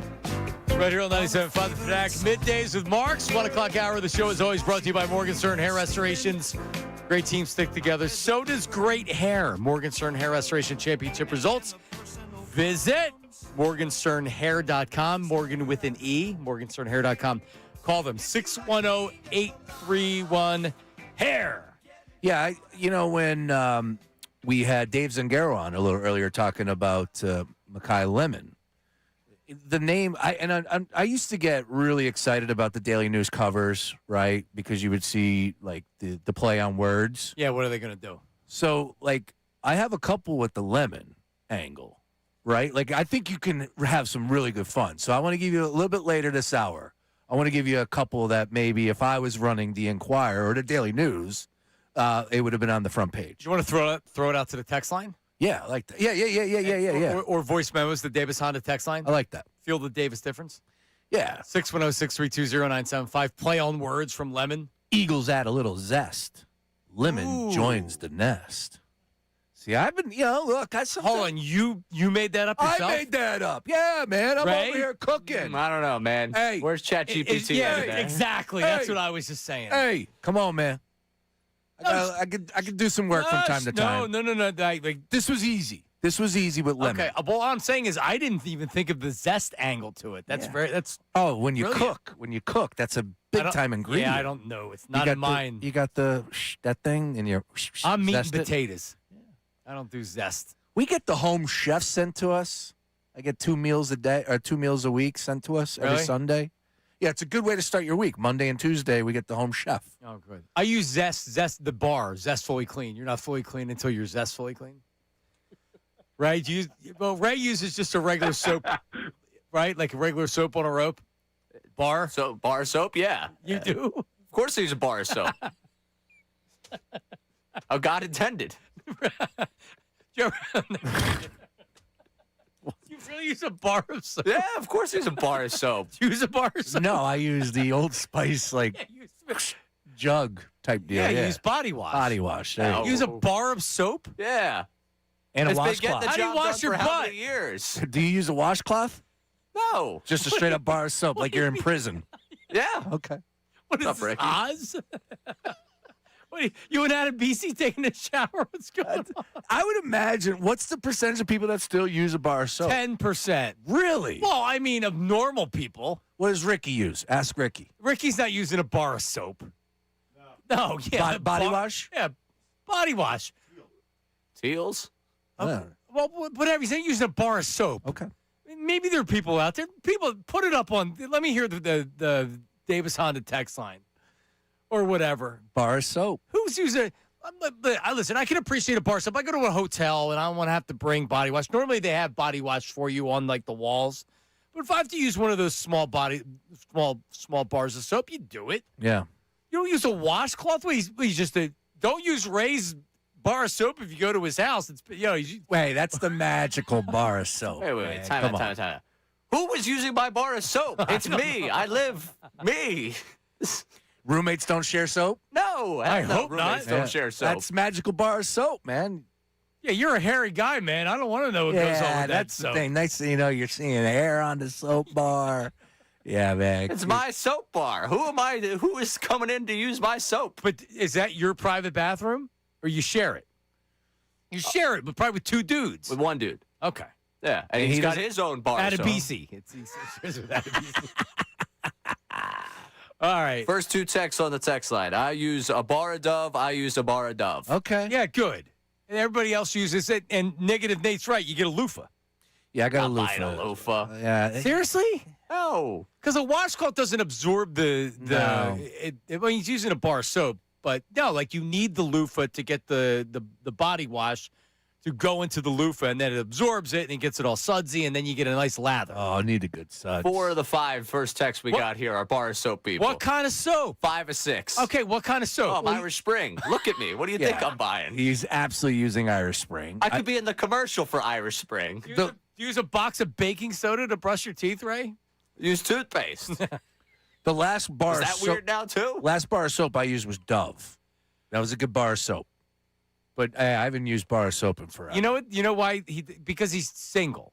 And he's mostly been single, so he doesn't know how to. I may have used a bar of soap before I met a woman. No, I'm intrigued because I think that I think a lot more people use a bar of soap. Obviously, that's evident with the text that we. Oh, just got. shut up! 5 people texted in. Yeah, no, we're rolling here. We're rolling here. Texts are flowing in. People are listening. We got texts coming in. So that's fine. Here's what I would say. If you think a bar of soap is better of cleaning yourself in the shower, then I don't know what to tell you. I mean, this is 2026. Go back to smoking cigarettes and not wearing your seatbelt, too, if you want to use a bar of soap. I get it. We don't all live as high class as Johnny Marks. I got you. You go get your nice body wash. No, but see, us working class people will keep with the bar of soap. That's not true. I don't go to the dollar store for it, but I wait for the swab to go on sale at Wegmans, and then I'll buy multiple bottles of it. Because I like the multiple scents and flavors, too. Tell you what, the AI overview right now is saying body wash is not better than bar soap. Ooh. But it's often better for hydrating, moisturizing, and treating specific skin concerns. Right. Yeah, I'm okay. I just need to be clean. Okay. Yeah, no, but I'm not telling you can't clean yourself with a bar of soap. Why would you want to use a bar of soap? Are you like fantasizing you're in prison and that's why you have to use this bar of soap? I just don't understand. No, it just gets me clean, and it's what I buy. I buy like a dozen of the little bars of soap. All right, Christmas present, he's getting loofah and a big thing of. We got to get Sasquatch or one of these name brands involved. All right. So the Phillies lose yesterday, and man, did they fought for their man, Ray? They were fighting for Topper. They fought. They were trying to win the game. I mean, you can't even look at the game and be like, well, the offense at least came back. No, that was Marsh hitting 2 home runs and then Garcia hitting the late home run to tie it, right? And then they don't get the run in the top of the 10th inning, and then you knew they were going to lose after that, which they did. It's very easy to score a run unless you're the Phillies in extra innings. They've now lost 9 straight games. Woo. Christopher Sanchez, before we talk about Rob Thompson for a second, Christopher Sanchez gave up 12 hits yesterday. If you go back and I meant to do this before, but in my Philly baseball talk report last night that's up on YouTube, I believe he's given up 37 hits over the last 22 1/3 innings. Now, he hasn't given up a ton of runs. I mean, he hasn't been good, but he's given up a ton more hits than innings, which is it feels like a problem. Yeah, it's scary. It's scary. They 9 straight, as you said, worst run differential in the major leagues. Tied for the worst record. -51. It's bad, and it's just one of those things. This is bad. It's a shock very, very bad. to the system at how putrid they are to watch.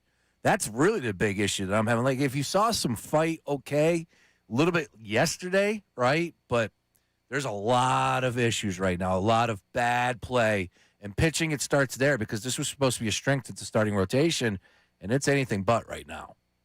No, so Sanchez goes 5 1/3, 12 hits, 6 runs. Time before that, he went 6, 8 hits, and he didn't give up an earned run, but it was 3 earned runs. You remember there was the error that would have ended the inning. He gave up 6 hits to start before that, 11 hits to start before that. I'm not telling you to freak out that Chris Sanchez sucks or anything like that. Freak out. However, when you're being talked about as an ace, and based on Sanchez's last 2 years and what he did last year, Chris Sanchez is an ace. When you're a true ace, like we've seen with Zach Wheeler previously, when your team desperately needs a win, you can't come out and give up 12 hits. That means that you have to give up 3 hits and 1 run, and you win the game 2-1. That's what you got to do. And Sanchez, again, I mean, he's too middle of the plate. The velocity's still there. It doesn't look like he's injured, but the location isn't there. And I said this all offseason. I was concerned about Sanchez because he had a career high of innings pitched, and then he was going to pitch in the World Baseball Classic. So, like, Sanchez hasn't been bad, but has he been great? He hasn't been great. No. No, he hasn't been great, and some of that's to his own fault. Some of that is just the horrid defense he's had behind him. That's fair. Shoddy, at least, if you want to be kind about it. But, like, the one loss against the Braves, I think going into yesterday, he had 5 earned runs and 5 unearned runs so far. Yesterday, a lot of that is on him. But, yeah, it hasn't been great for him to start. He's not the top of your concern list, but certainly honestly, concerned about him. You're not even really concerned. That's just kind of the reaction for me watching yesterday, which was like, damn it, Sanchez, you needed to have the start yesterday. You need to be the stopper. Right. If you're going to be the ace, you have to have that start to close it down. You didn't. And he was not. 9 straight as they head into Atlanta. So we asked this yesterday, and I'll ask it again today. If they get swept this weekend, Zach Wheeler goes tomorrow. He returns. I'm just telling you, everybody, Zach Wheeler hasn't been great in his rehab starts. Don't expect him to pitch deep in the game. I mean, Jesus, no one can pitch deep in the games anyway for the Phillies right now. But, let's just hope that he can do relatively well. Atlanta's playing well and the Phillies aren't.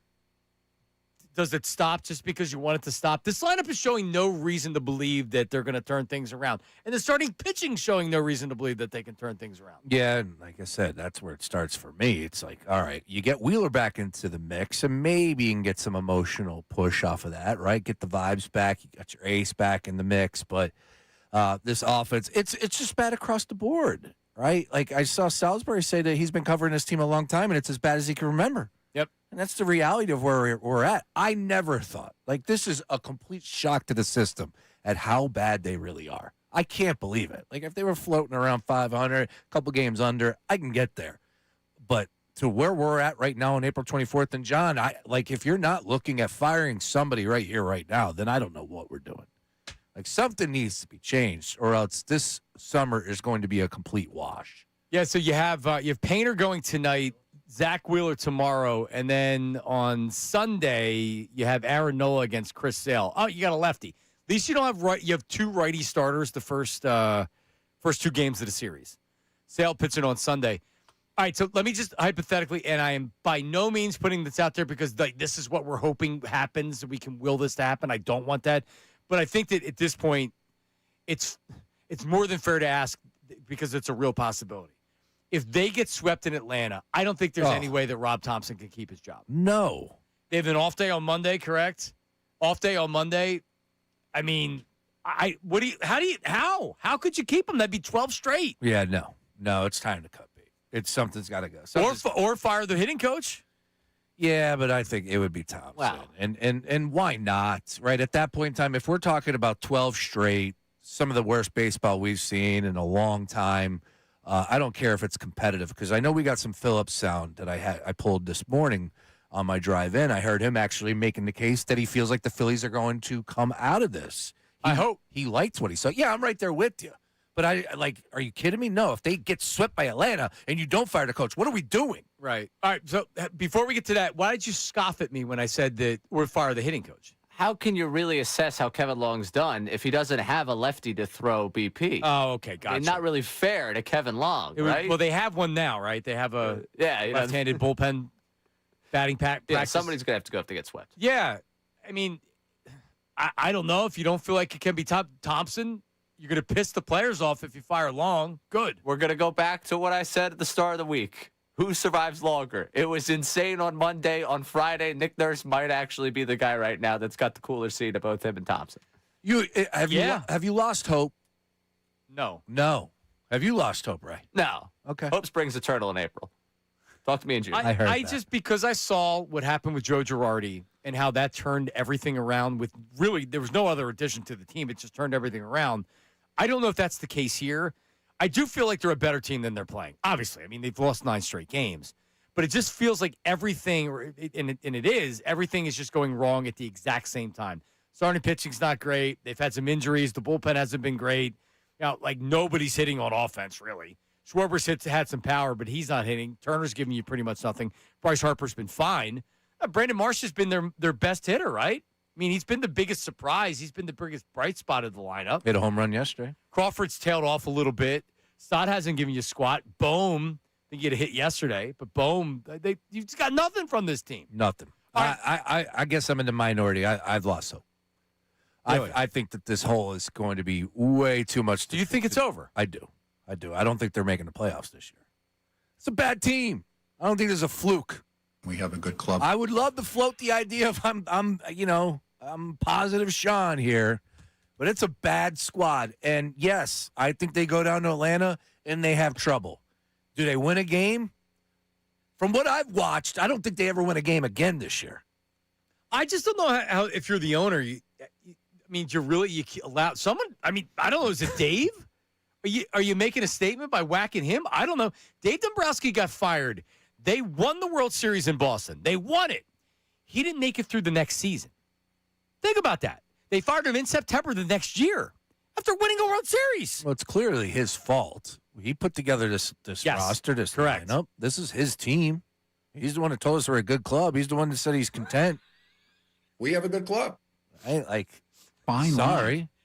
I guess we only find out if he becomes elite or he continues to be good. But he's become a joke. Literally, in a couple months, it's all become a joke. He's become a soundboard. When you become a soundboard, Doc Rivers, Gabe Kapler, all the here we go again. Doug Peterson, all the great soundboards, eventually they don't last. Now, Sirianni's lasting. No, Laviolette was good. Laviolette was a great one. But then he went. I'm not putting up with it. There it is. Great. Gee, I wonder why he didn't last. I'm not putting up with it. Yeah, I'd be curious. What's the reasoning behind that? I'd be curious to hear from Phillies fans out there if they've lost hope. And I get it. You want to believe it's April bleeping 24th. There's a lot of people out there that have lost hope. But it's just been bad. All right, 610-632-0975. I think we do have some voice memos, maybe even on the Phillies. Let's hear from Positive Steve. So I want to hear, I didn't hear this. Positive Steve Phillips. I was trying to find something for you. All right, I need to hear why I should be positive about the Phillies. Go. The Phillies, I thought they're going to be okay. The Phillies are going to get out of this. That effort they put in yesterday, that was a grind. I mean, Sanchez did not throw well, Christopher Sanchez, and he said he didn't. He only has changeup working, and even that wasn't good enough. And he gave up his home run to Michael Busch, a 3-run homer, left on left, and Sanchez doesn't ever give up left on left home runs. Like it's something that he just doesn't ever do, and so they're getting their ace knocked around, but they battled yesterday big time, and they scratched, they clawed, they came battling back. They hit Adolis Garcia ends up hitting the home run of the 9th to tie it to send it to extra innings. Then they just couldn't score. He didn't watch the game. Of the 10th, he didn't watch the game. I can tell for sure he didn't watch the game, and he's reading the box score. Because it did not, I mean, it was a good comeback, don't get me wrong. But when one guy hits 2 home runs, that's not them scratching and calling the battle back. That's individual player performance. That's Garcia getting a pinch hit home run in the 9th. It was a great comeback, but there's nothing you saw from the Cubs game should tell you that wasn't manufacturing runs. That wasn't finding a way to score runs. That was Marsh hitting 2 home runs in a game. Is what it was. Yeah, that's how I'm viewing it. I don't know how you could look at any of that the last couple days, let alone yesterday, at another loss and come away positive. Like, what do you think the vibe was on the plane down to Atlanta? I don't think not a lot of talking probably going on. Yeah, I don't think there's a lot of smiles. There better not be. No, these guys are miserable. There's it. You know what? You know how they feel right now. They don't know how to change it. They don't know what think about how helpless a feeling that is, that you're a professional athlete and you have lost 9 straight games and you don't even know what's wrong other than you just suck. Right? Like, what are you going to do? In football, you can make an adjustment or like, all right, we've really struggled. Let's try this, try that. What do you try in baseball? You're coming up 3 or 4 times a game as a hitter and you can do different stuff and you can review film. If you're a pitcher, you can do. Ultimately, it's up to you individually. Well, it has been ugly. All right, what's the prediction this weekend? I've been dead wrong, so you want me on that side. I'm going to say that they get swept. I thought they were going to turn around last weekend against Atlanta. I said 2 or 3. Okay, so now I'm going to go the other way. And hopefully this is what we need. The curse of the big brace. See, I hate the pitcher for tonight for the Braves, the Kenny Powers-looking dude with that long, curly, greasy hair. Grant Holmes? Yeah, he's pitching tonight, so I'm going to have him win tonight. They can't let this guy punk them. Andrew Painter on the mound. And Holmes is good, too. Minus 149, Braves are favored. Plus Imagine the desperation for Rob Thompson if they have lost the first 2 games of the series going into Sunday with Sale on the mound. Flip a spread. Come on, man. Like, at that point, do you just kind of book your ticket back up to Canada later in the week? You know what you do? You say game times, like the first pitch is 1:35. Just come in at noon. That's where you try, like, seriously, like, don't even come in and get ready. Just come in and put your uniform on. Let's go out and play. Let's all go to Magic City tonight. Yeah. Might be the last time. Like, I don't know. I don't know what else you could do other than, like, let's go get drunk and then play hungover. I like that. Now we're cooking. Seriously. Wing night. Why not? I mean, if you're getting a lot of sleep and you're getting in early and you're doing don't take batting practice. Don't look at video. Seriously. Is that what these guys are doing right now? Is they're overloaded in their head because they're struggling so much? That's what it looks like to me. We need a rain delay. You break into the stadium, crank up the sprinklers, go to Magic City the next day, get a nice little buzz on. Yep. That's all I got. No, I just it's bad. That's the only thing I can sit here and say. And forgive me that I am here on April 24th, but I think we are looking at DOA, dead on arrival. Ray, what's your prediction? It take 2 or 3. I don't even know if I'm speaking my brain at this point. Like, I just don't think I could stomach it. I want to believe they're a good club. I want to believe this is a team I've seen win 90-something games. We don't need to we just need to stop the bleeding, Ray. Forget about the good club right now. Right, but that's what I mean. Like, at some point, just you have to run into a win, right? Like, we keep saying it all week. At some point they have to win a game. You need you win 60, you lose 60, right? They can't finish 8 and 154. No, you win 60, you lose 60, then you lose another 60. That's what's happening with the Phillies. And if they do, they still have to win one of these. I know. Right? They can't be 8 and 20 when we get here on Monday. You would think. Mike Vito asked, will we see Embiid before we see a Phillies win? It's a good question. Yeah. I'm going to say yeah. Yeah, I think so, too. That game's on Sunday, right? We're waiting to, tonight, Sunday. No, I think Embiid plays tonight. Yeah, I don't know where you're getting that from. I think Embiid What are you hearing? What are you hearing? Tonight. That you're not being... This is not a report. Okay. This is not a report. Because my sources are saying he's doubtful. He was listed as doubtful. It's Joel Embiid. We know how it works. Right. But you're telling me we see him tonight. All I'm saying is that I wouldn't be surprised. Okay. I think he plays tonight game. Wow.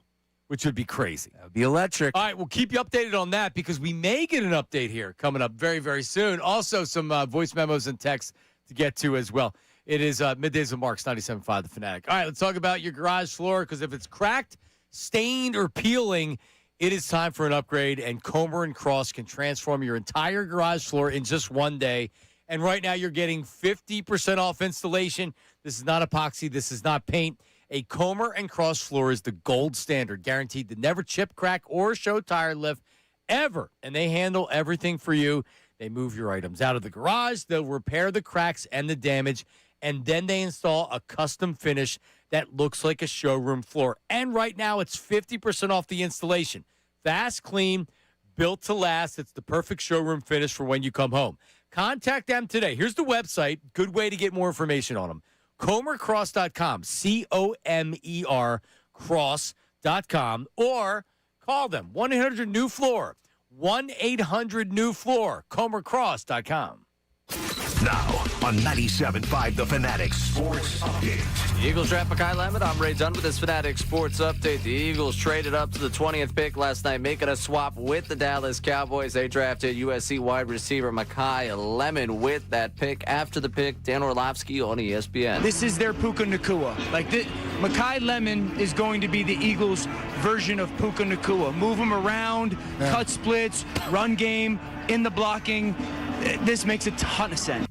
Dave Zangaro from NBC Sports Philadelphia broke it down with us earlier on in the show. You can catch that conversation one more time on our website or the Fanatic app tonight, rounds 2 and 3 of the NFL Draft. Also tonight, down in South Philadelphia at Xfinity Mobile Arena, Sixers Celtics, a 7 o'clock tip-off. You can listen to the game right here on 97.5 The Fanatic. The series tied at a game apiece. Joel Embiid doubtful for tonight. We'll keep you updated if we hear anything about his availability. Flyers with a chance to sweep the Penguins tomorrow night, 8 o'clock game right here. You can listen to it on the Fanatic as they play that one down in South Philadelphia. Phillies lost their 9th game in a row yesterday. They're in Atlanta this weekend. And the Union have Columbus Crew Saturday at 7:30. You can listen to that game on our sister station, WWDB. This update's also brought to you by the Crohn's and Colitis Foundation. The Crohn's and Colitis Foundation has led inflammatory bowel disease research and care for over 50 years. Learn more at Crohn'sColitisFoundation.org. I'm Ray Dunn for 97.5 The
All right, we're back middays with Marks. We got Karate Mark this segment. Hang tight. You can leave it behind us as we start to discuss this stuff. Getting to some 76ers. Is that line changed? Have not getting the update on Joel Embiid. 7.5 still. Same holding. thing. Yep. If Embiid is playing, does that shift the line a couple points? I would assume. Does it even really matter? If Embiid doesn't play? I mean, it could have a negative effect. That's also a possibility. No. It won't have a negative effect. Because he's going to go out there and give you 30. Right? Like, is he going to drop 15? Then, yeah, it would be a negative. Well, I don't know if he can give you 30. Dude, he did just have emergency surgery 15 days ago. 15 days ago. No, he could. I'm not telling you it's out of the possibility. He also may look like he had surgery. Yeah, the conditioning. That's why I don't know if it's necessarily the best thing to rush him back tonight either. So Sunday would make more sense? Game 4? If he's not in shape, sure. Like, this is playoffs. Yeah, but he's not going to be in shape. He's not going to get in shape for Sunday. He'll be in better shape for Sunday. He will? I think. Hit the treadmill a little bit more. Oh, yeah, for sure. I'm sure he's sprinting on the treadmill. What, you don't think Joel Embiid runs on the treadmill to get ready for when he returns all these injuries? I would hope he does. Under the water, maybe. You think they're putting him on a treadmill with his knees? He's running 7.5 with. Hey, no, they got these new technology advances. Well, when he was coming back from the one thing, he was running underwater. It was something to. Yeah. I wouldn't argue that, but they also have the state of the art treadmills. Like I saw Coach Cal running. So not the one at the LA Fitness. No. Like you literally are like floating. And running. Yeah. I don't. I'm not. No, I don't. Marty McFlyer stuff. I think he's out there shooting the ball around right. So anyway, we should hear, hopefully soon if Embiid's playing tonight. Do they make him a game time decision, Ray? I think that's how this goes. If they're going to be on the same page for one thing, it'll be his return. Is that gamesmanship?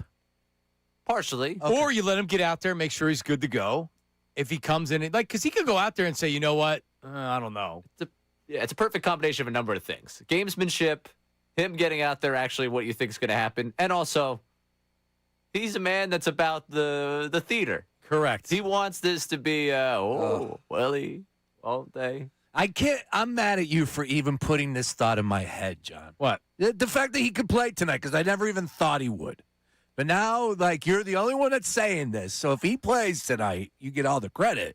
But now I'm mad at you because now I'm thinking he is going to play. And if he doesn't, I get all the blame? No, you don't get any blame. That's okay. It's game 3. I'm just saying. As long as he's back for 4. I'm just saying. I kind of with you. That you see him coming back tonight? Yeah. I think that's 15 days from insane. A major surgery. Oh, I mean, I'm not saying it's the right move or I'm not. I'm just saying that I think he comes. Like, the indicators are telling me he could play tonight. Your spidey senses. Yeah. Correct. When I showed up here this morning, I had the same of this might happen tonight. Yep. All right. So Uncle Jamie on the text board says the question is, are they better without Embiid? It's really not the question. Let me make it clear with me. I'm not trying to do a debate show. The real question is in the offseason, do you keep him or don't you keep him? Because they could be better with him or they could not be better with him.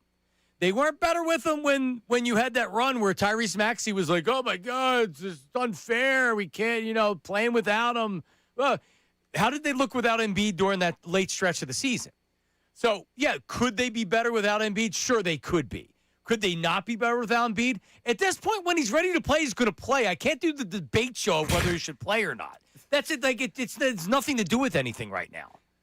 Right? I know he changed. Uncle Jamie's very thoughtful. He says the problem is when they put him in, the rhythm of the game changes. The other guys wait around for him to do something. Yes, I know that. It changes everything. Yeah. Well, you think I have any effect to change that? He's either going to play or he's not going to play. And I want him to play. It's a bigger story. Yes. They're not winning the championship with or without him anyway. Who cares? When it comes to are they better without him?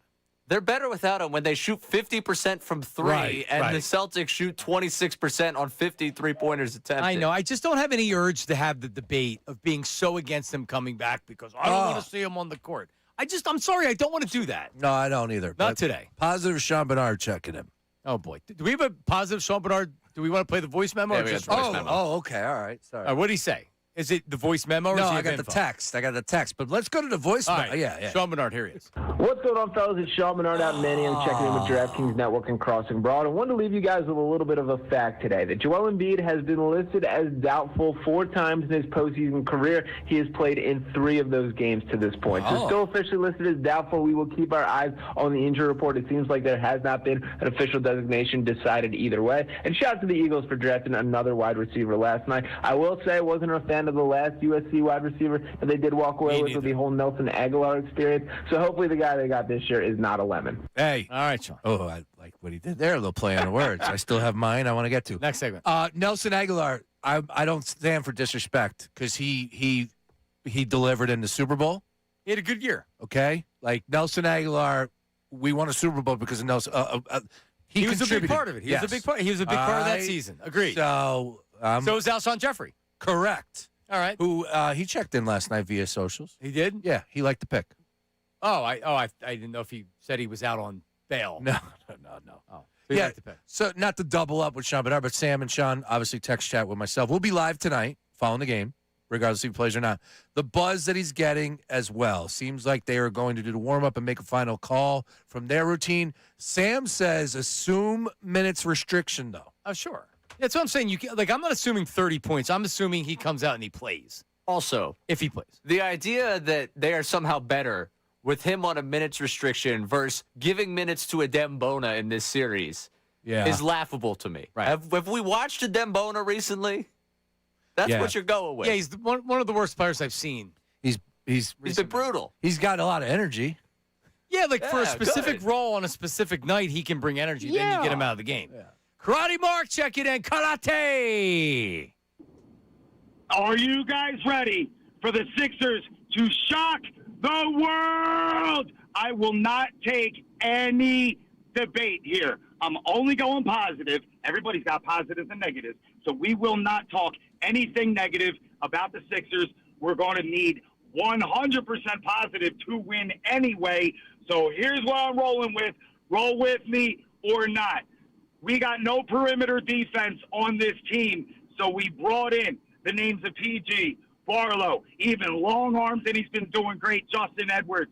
We got Bona. I know you just said the key word there, energy. He tries to touch the top of the backboard, regardless of the play out there. We got the greatest rebounder in the history of freaking basketball in Drummond. I truly believe that we are going to get 30 from Tyrese. We're going to get 20 and 30 combined, 70 total from Tyrese, PG, and the kid BJ, who's been doing lovely. And I got an autographed basketball from him last night. So the vibes are way up there. Everything has to align for the Sixers team to win, and we can do it. And if you don't believe me, we got the series victory in the regular season. We're tied up in the postseason, so we already proved we can do it. We're going to do it tonight. We're going to shock the world. Give him the hockey horn. Give him the hockey horn. It works for the Sixers, too. Horn up. Right? It's not exclusive to the Flyers, right? You can give him the horn. I thought you were going to tell me to give it the song. I was ready to 76. No, I mean, I thought about that, too, but we're horny on the show. Yeah, Karate Mark. I love you. Right. Nice call. All right, coming up, the best of Makai Lemon headlines. I got some good ones. By Sean Brace. All right? It didn't appear in the Daily News, but it should have. I need to look at what they did, too. All right. That's coming up next. YouTube chat recap and predictions next. Don't go anywhere. The Flyers are back.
It is Friday. Coming up next, Ricky and Mill.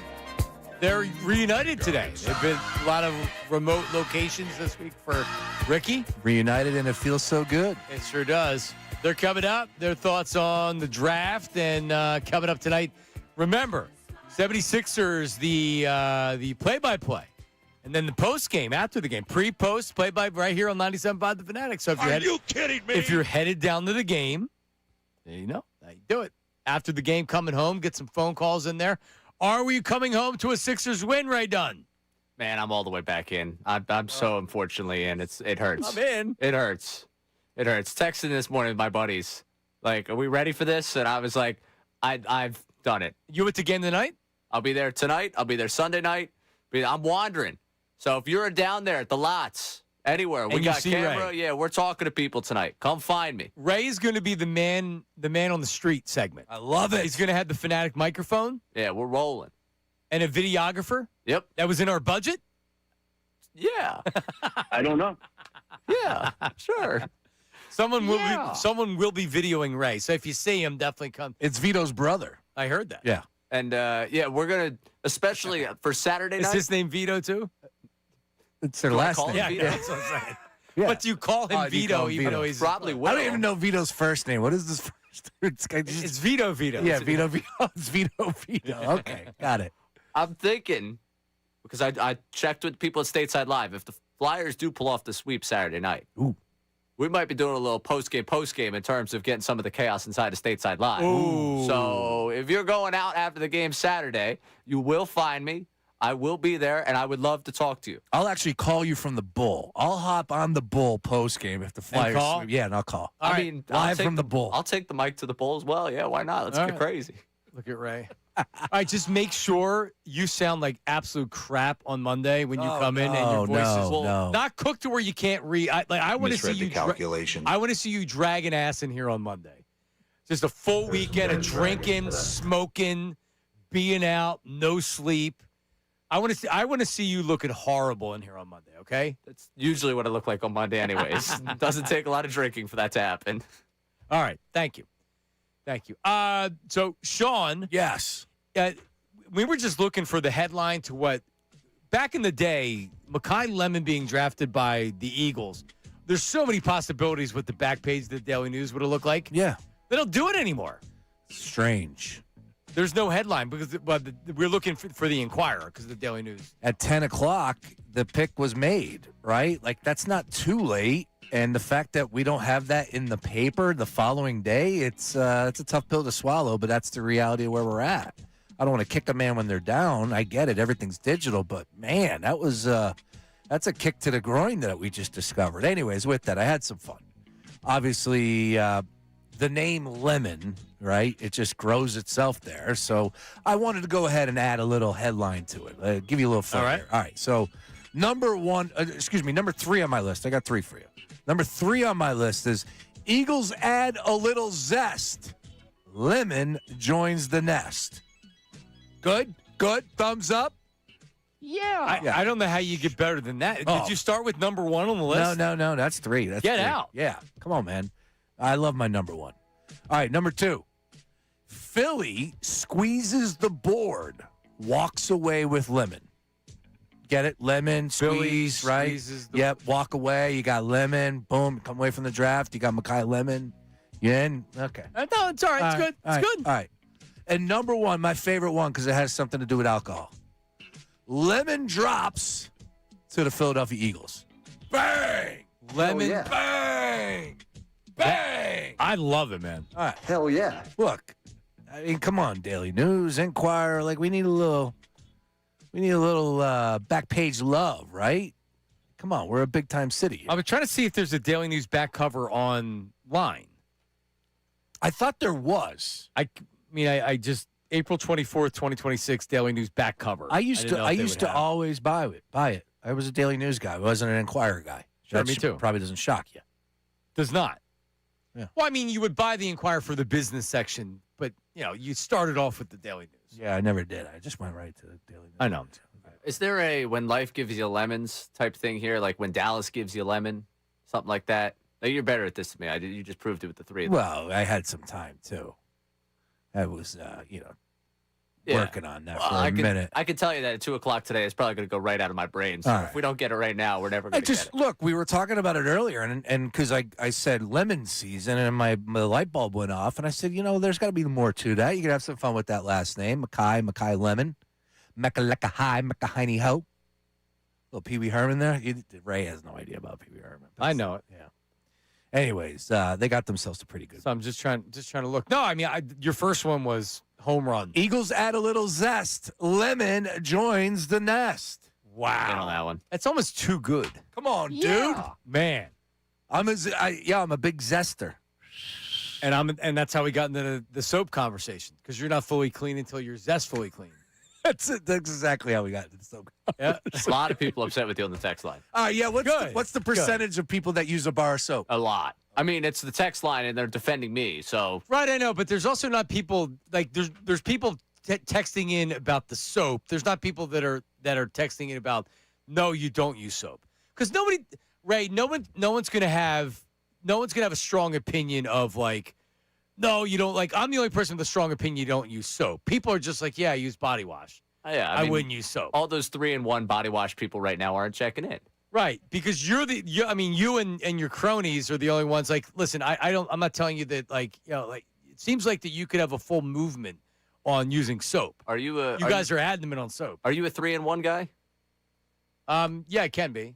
What is the 3-in-1? The shampoo, conditioner. Yeah. No, I use Head and Shoulders on the hair. I don't use it every day. I haven't used shampoo in a decade plus. Big dating app prompt for women saying that their ick is guys who are 3-in-1 guys. Like if they were go to a house and like see that. So they go in the bathroom. Oh, of course. I mean, everyone knows that. As a guy, if you bring a woman home, you have to know that the bathroom's going to be inspected.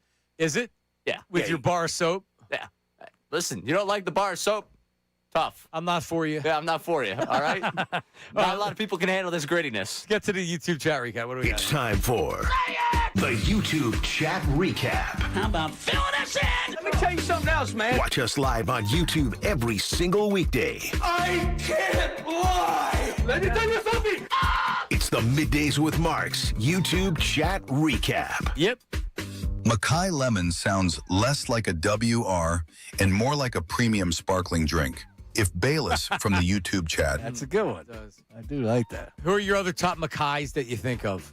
Makai Pfeiffer. Oh, that is a great pull by you. Makai Becton. Makai Becton, yep. That's a good one. Makai. That's all I got. Your next son, you were saying Makai. Makai, it's a good name.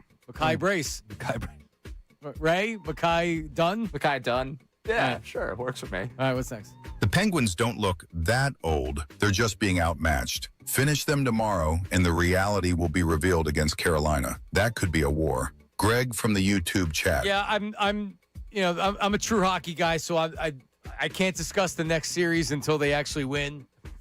Good call. But yes, I would say most people are confident they're winning that last game. We're going to get at least one more series out of the Flyers. You kidding me? Let's go. Looked like a couple weeks ago they weren't even going to make the playoffs. Nope. 3.8, John. 3.8% chance. Gritty tossed our broom down there. Yeah, he was just acting. Pep rally. He was acting. Yeah. I don't think he wanted any parts of being a part of the sweep. No, when I heard Vito brought a broom, Vito's been walking around with a broom. Did you see me talk about the broom or say, give me the broom? Well, I wanted to give Gritty the broom. Gritty had no interest in having I the broom. told Steve you Levy. can't do that. I told Steve Levy break out the broom. Yeah, I'm with Vito on that one. No, but That Ray, was before game 2. Okay, so Ray gives Gritty the broom. Gritty starts posing with it. Somebody takes a picture that's there and then posts it online, and now everybody in Pittsburgh sees it. Oh, Gritty says it's going to be a sweep, and that totally changes the series around. Yeah. That broom's going to give them 10 years of youth. It's not. But it can give them something to rally around. What's next? I personally think the Pats weather the media storm and get through it, but even if not, I think McDaniels would want AJ as much as Vrabel, possibly more so. JM from the YouTube chat. Yeah, but the relationship with Vrabel is why AJ's going there, not Josh McDaniels. So could what's happening in New England derail the Eagles trading him there? I mean, I don't know what's going to happen. Yeah, sure, it's possible. I mean, if things get even worse, and there's more stories that come out, and Vrabel looks even worse, and he's suspended or he steps away from the team. That's what's next. Yep. Yeah, something that could happen. Sure. Absolutely. And then AJ says, "I'm not doing that." That could absolutely happen. Do I think it's likely? I don't. Could happen. What's next? That loofah is probably what scratched all of Johnny's hair off his head. Mike in Charleston. Can you hear Bill right now? Can you hear that? Do you use a bar soap or a loofah and body wash? Use your hands? What, huh? Yeah, you guys are cavemen. Oh, Sean, I'm sorry. I thought this was just common occurrence. He uses his hand. Get a hose out in the driveway. He uses a loofah. Ray uses a bar of soap. A washcloth. I don't know what's going on. Do we have any more? Johnny uses a spray bottle to water the fake grass on his head. Andy from the YouTube chat. All right, Andy. I can only imagine what they were saying today. Ricky, you use. What did Ricky say? He uses. Yeah, Ricky. Yeah, he's a 3-in-1 type. Oh, he's a 3-in-1 guy. Maybe that says a lot about Ricky, Ray. Yeah, man, I'm not taking that one. It's Friday. I want to get out of here. I want to get out of here alive. All right, what do we got? Phillies win a game? One out of 3. Flyer sweep? Yeah. Absolutely. Sixers sweep. win a game? One of them. Does Embiid play? Both. He plays Sunday. See ya. Now on 97.5 The Fanatic Sports Update. The Eagles draft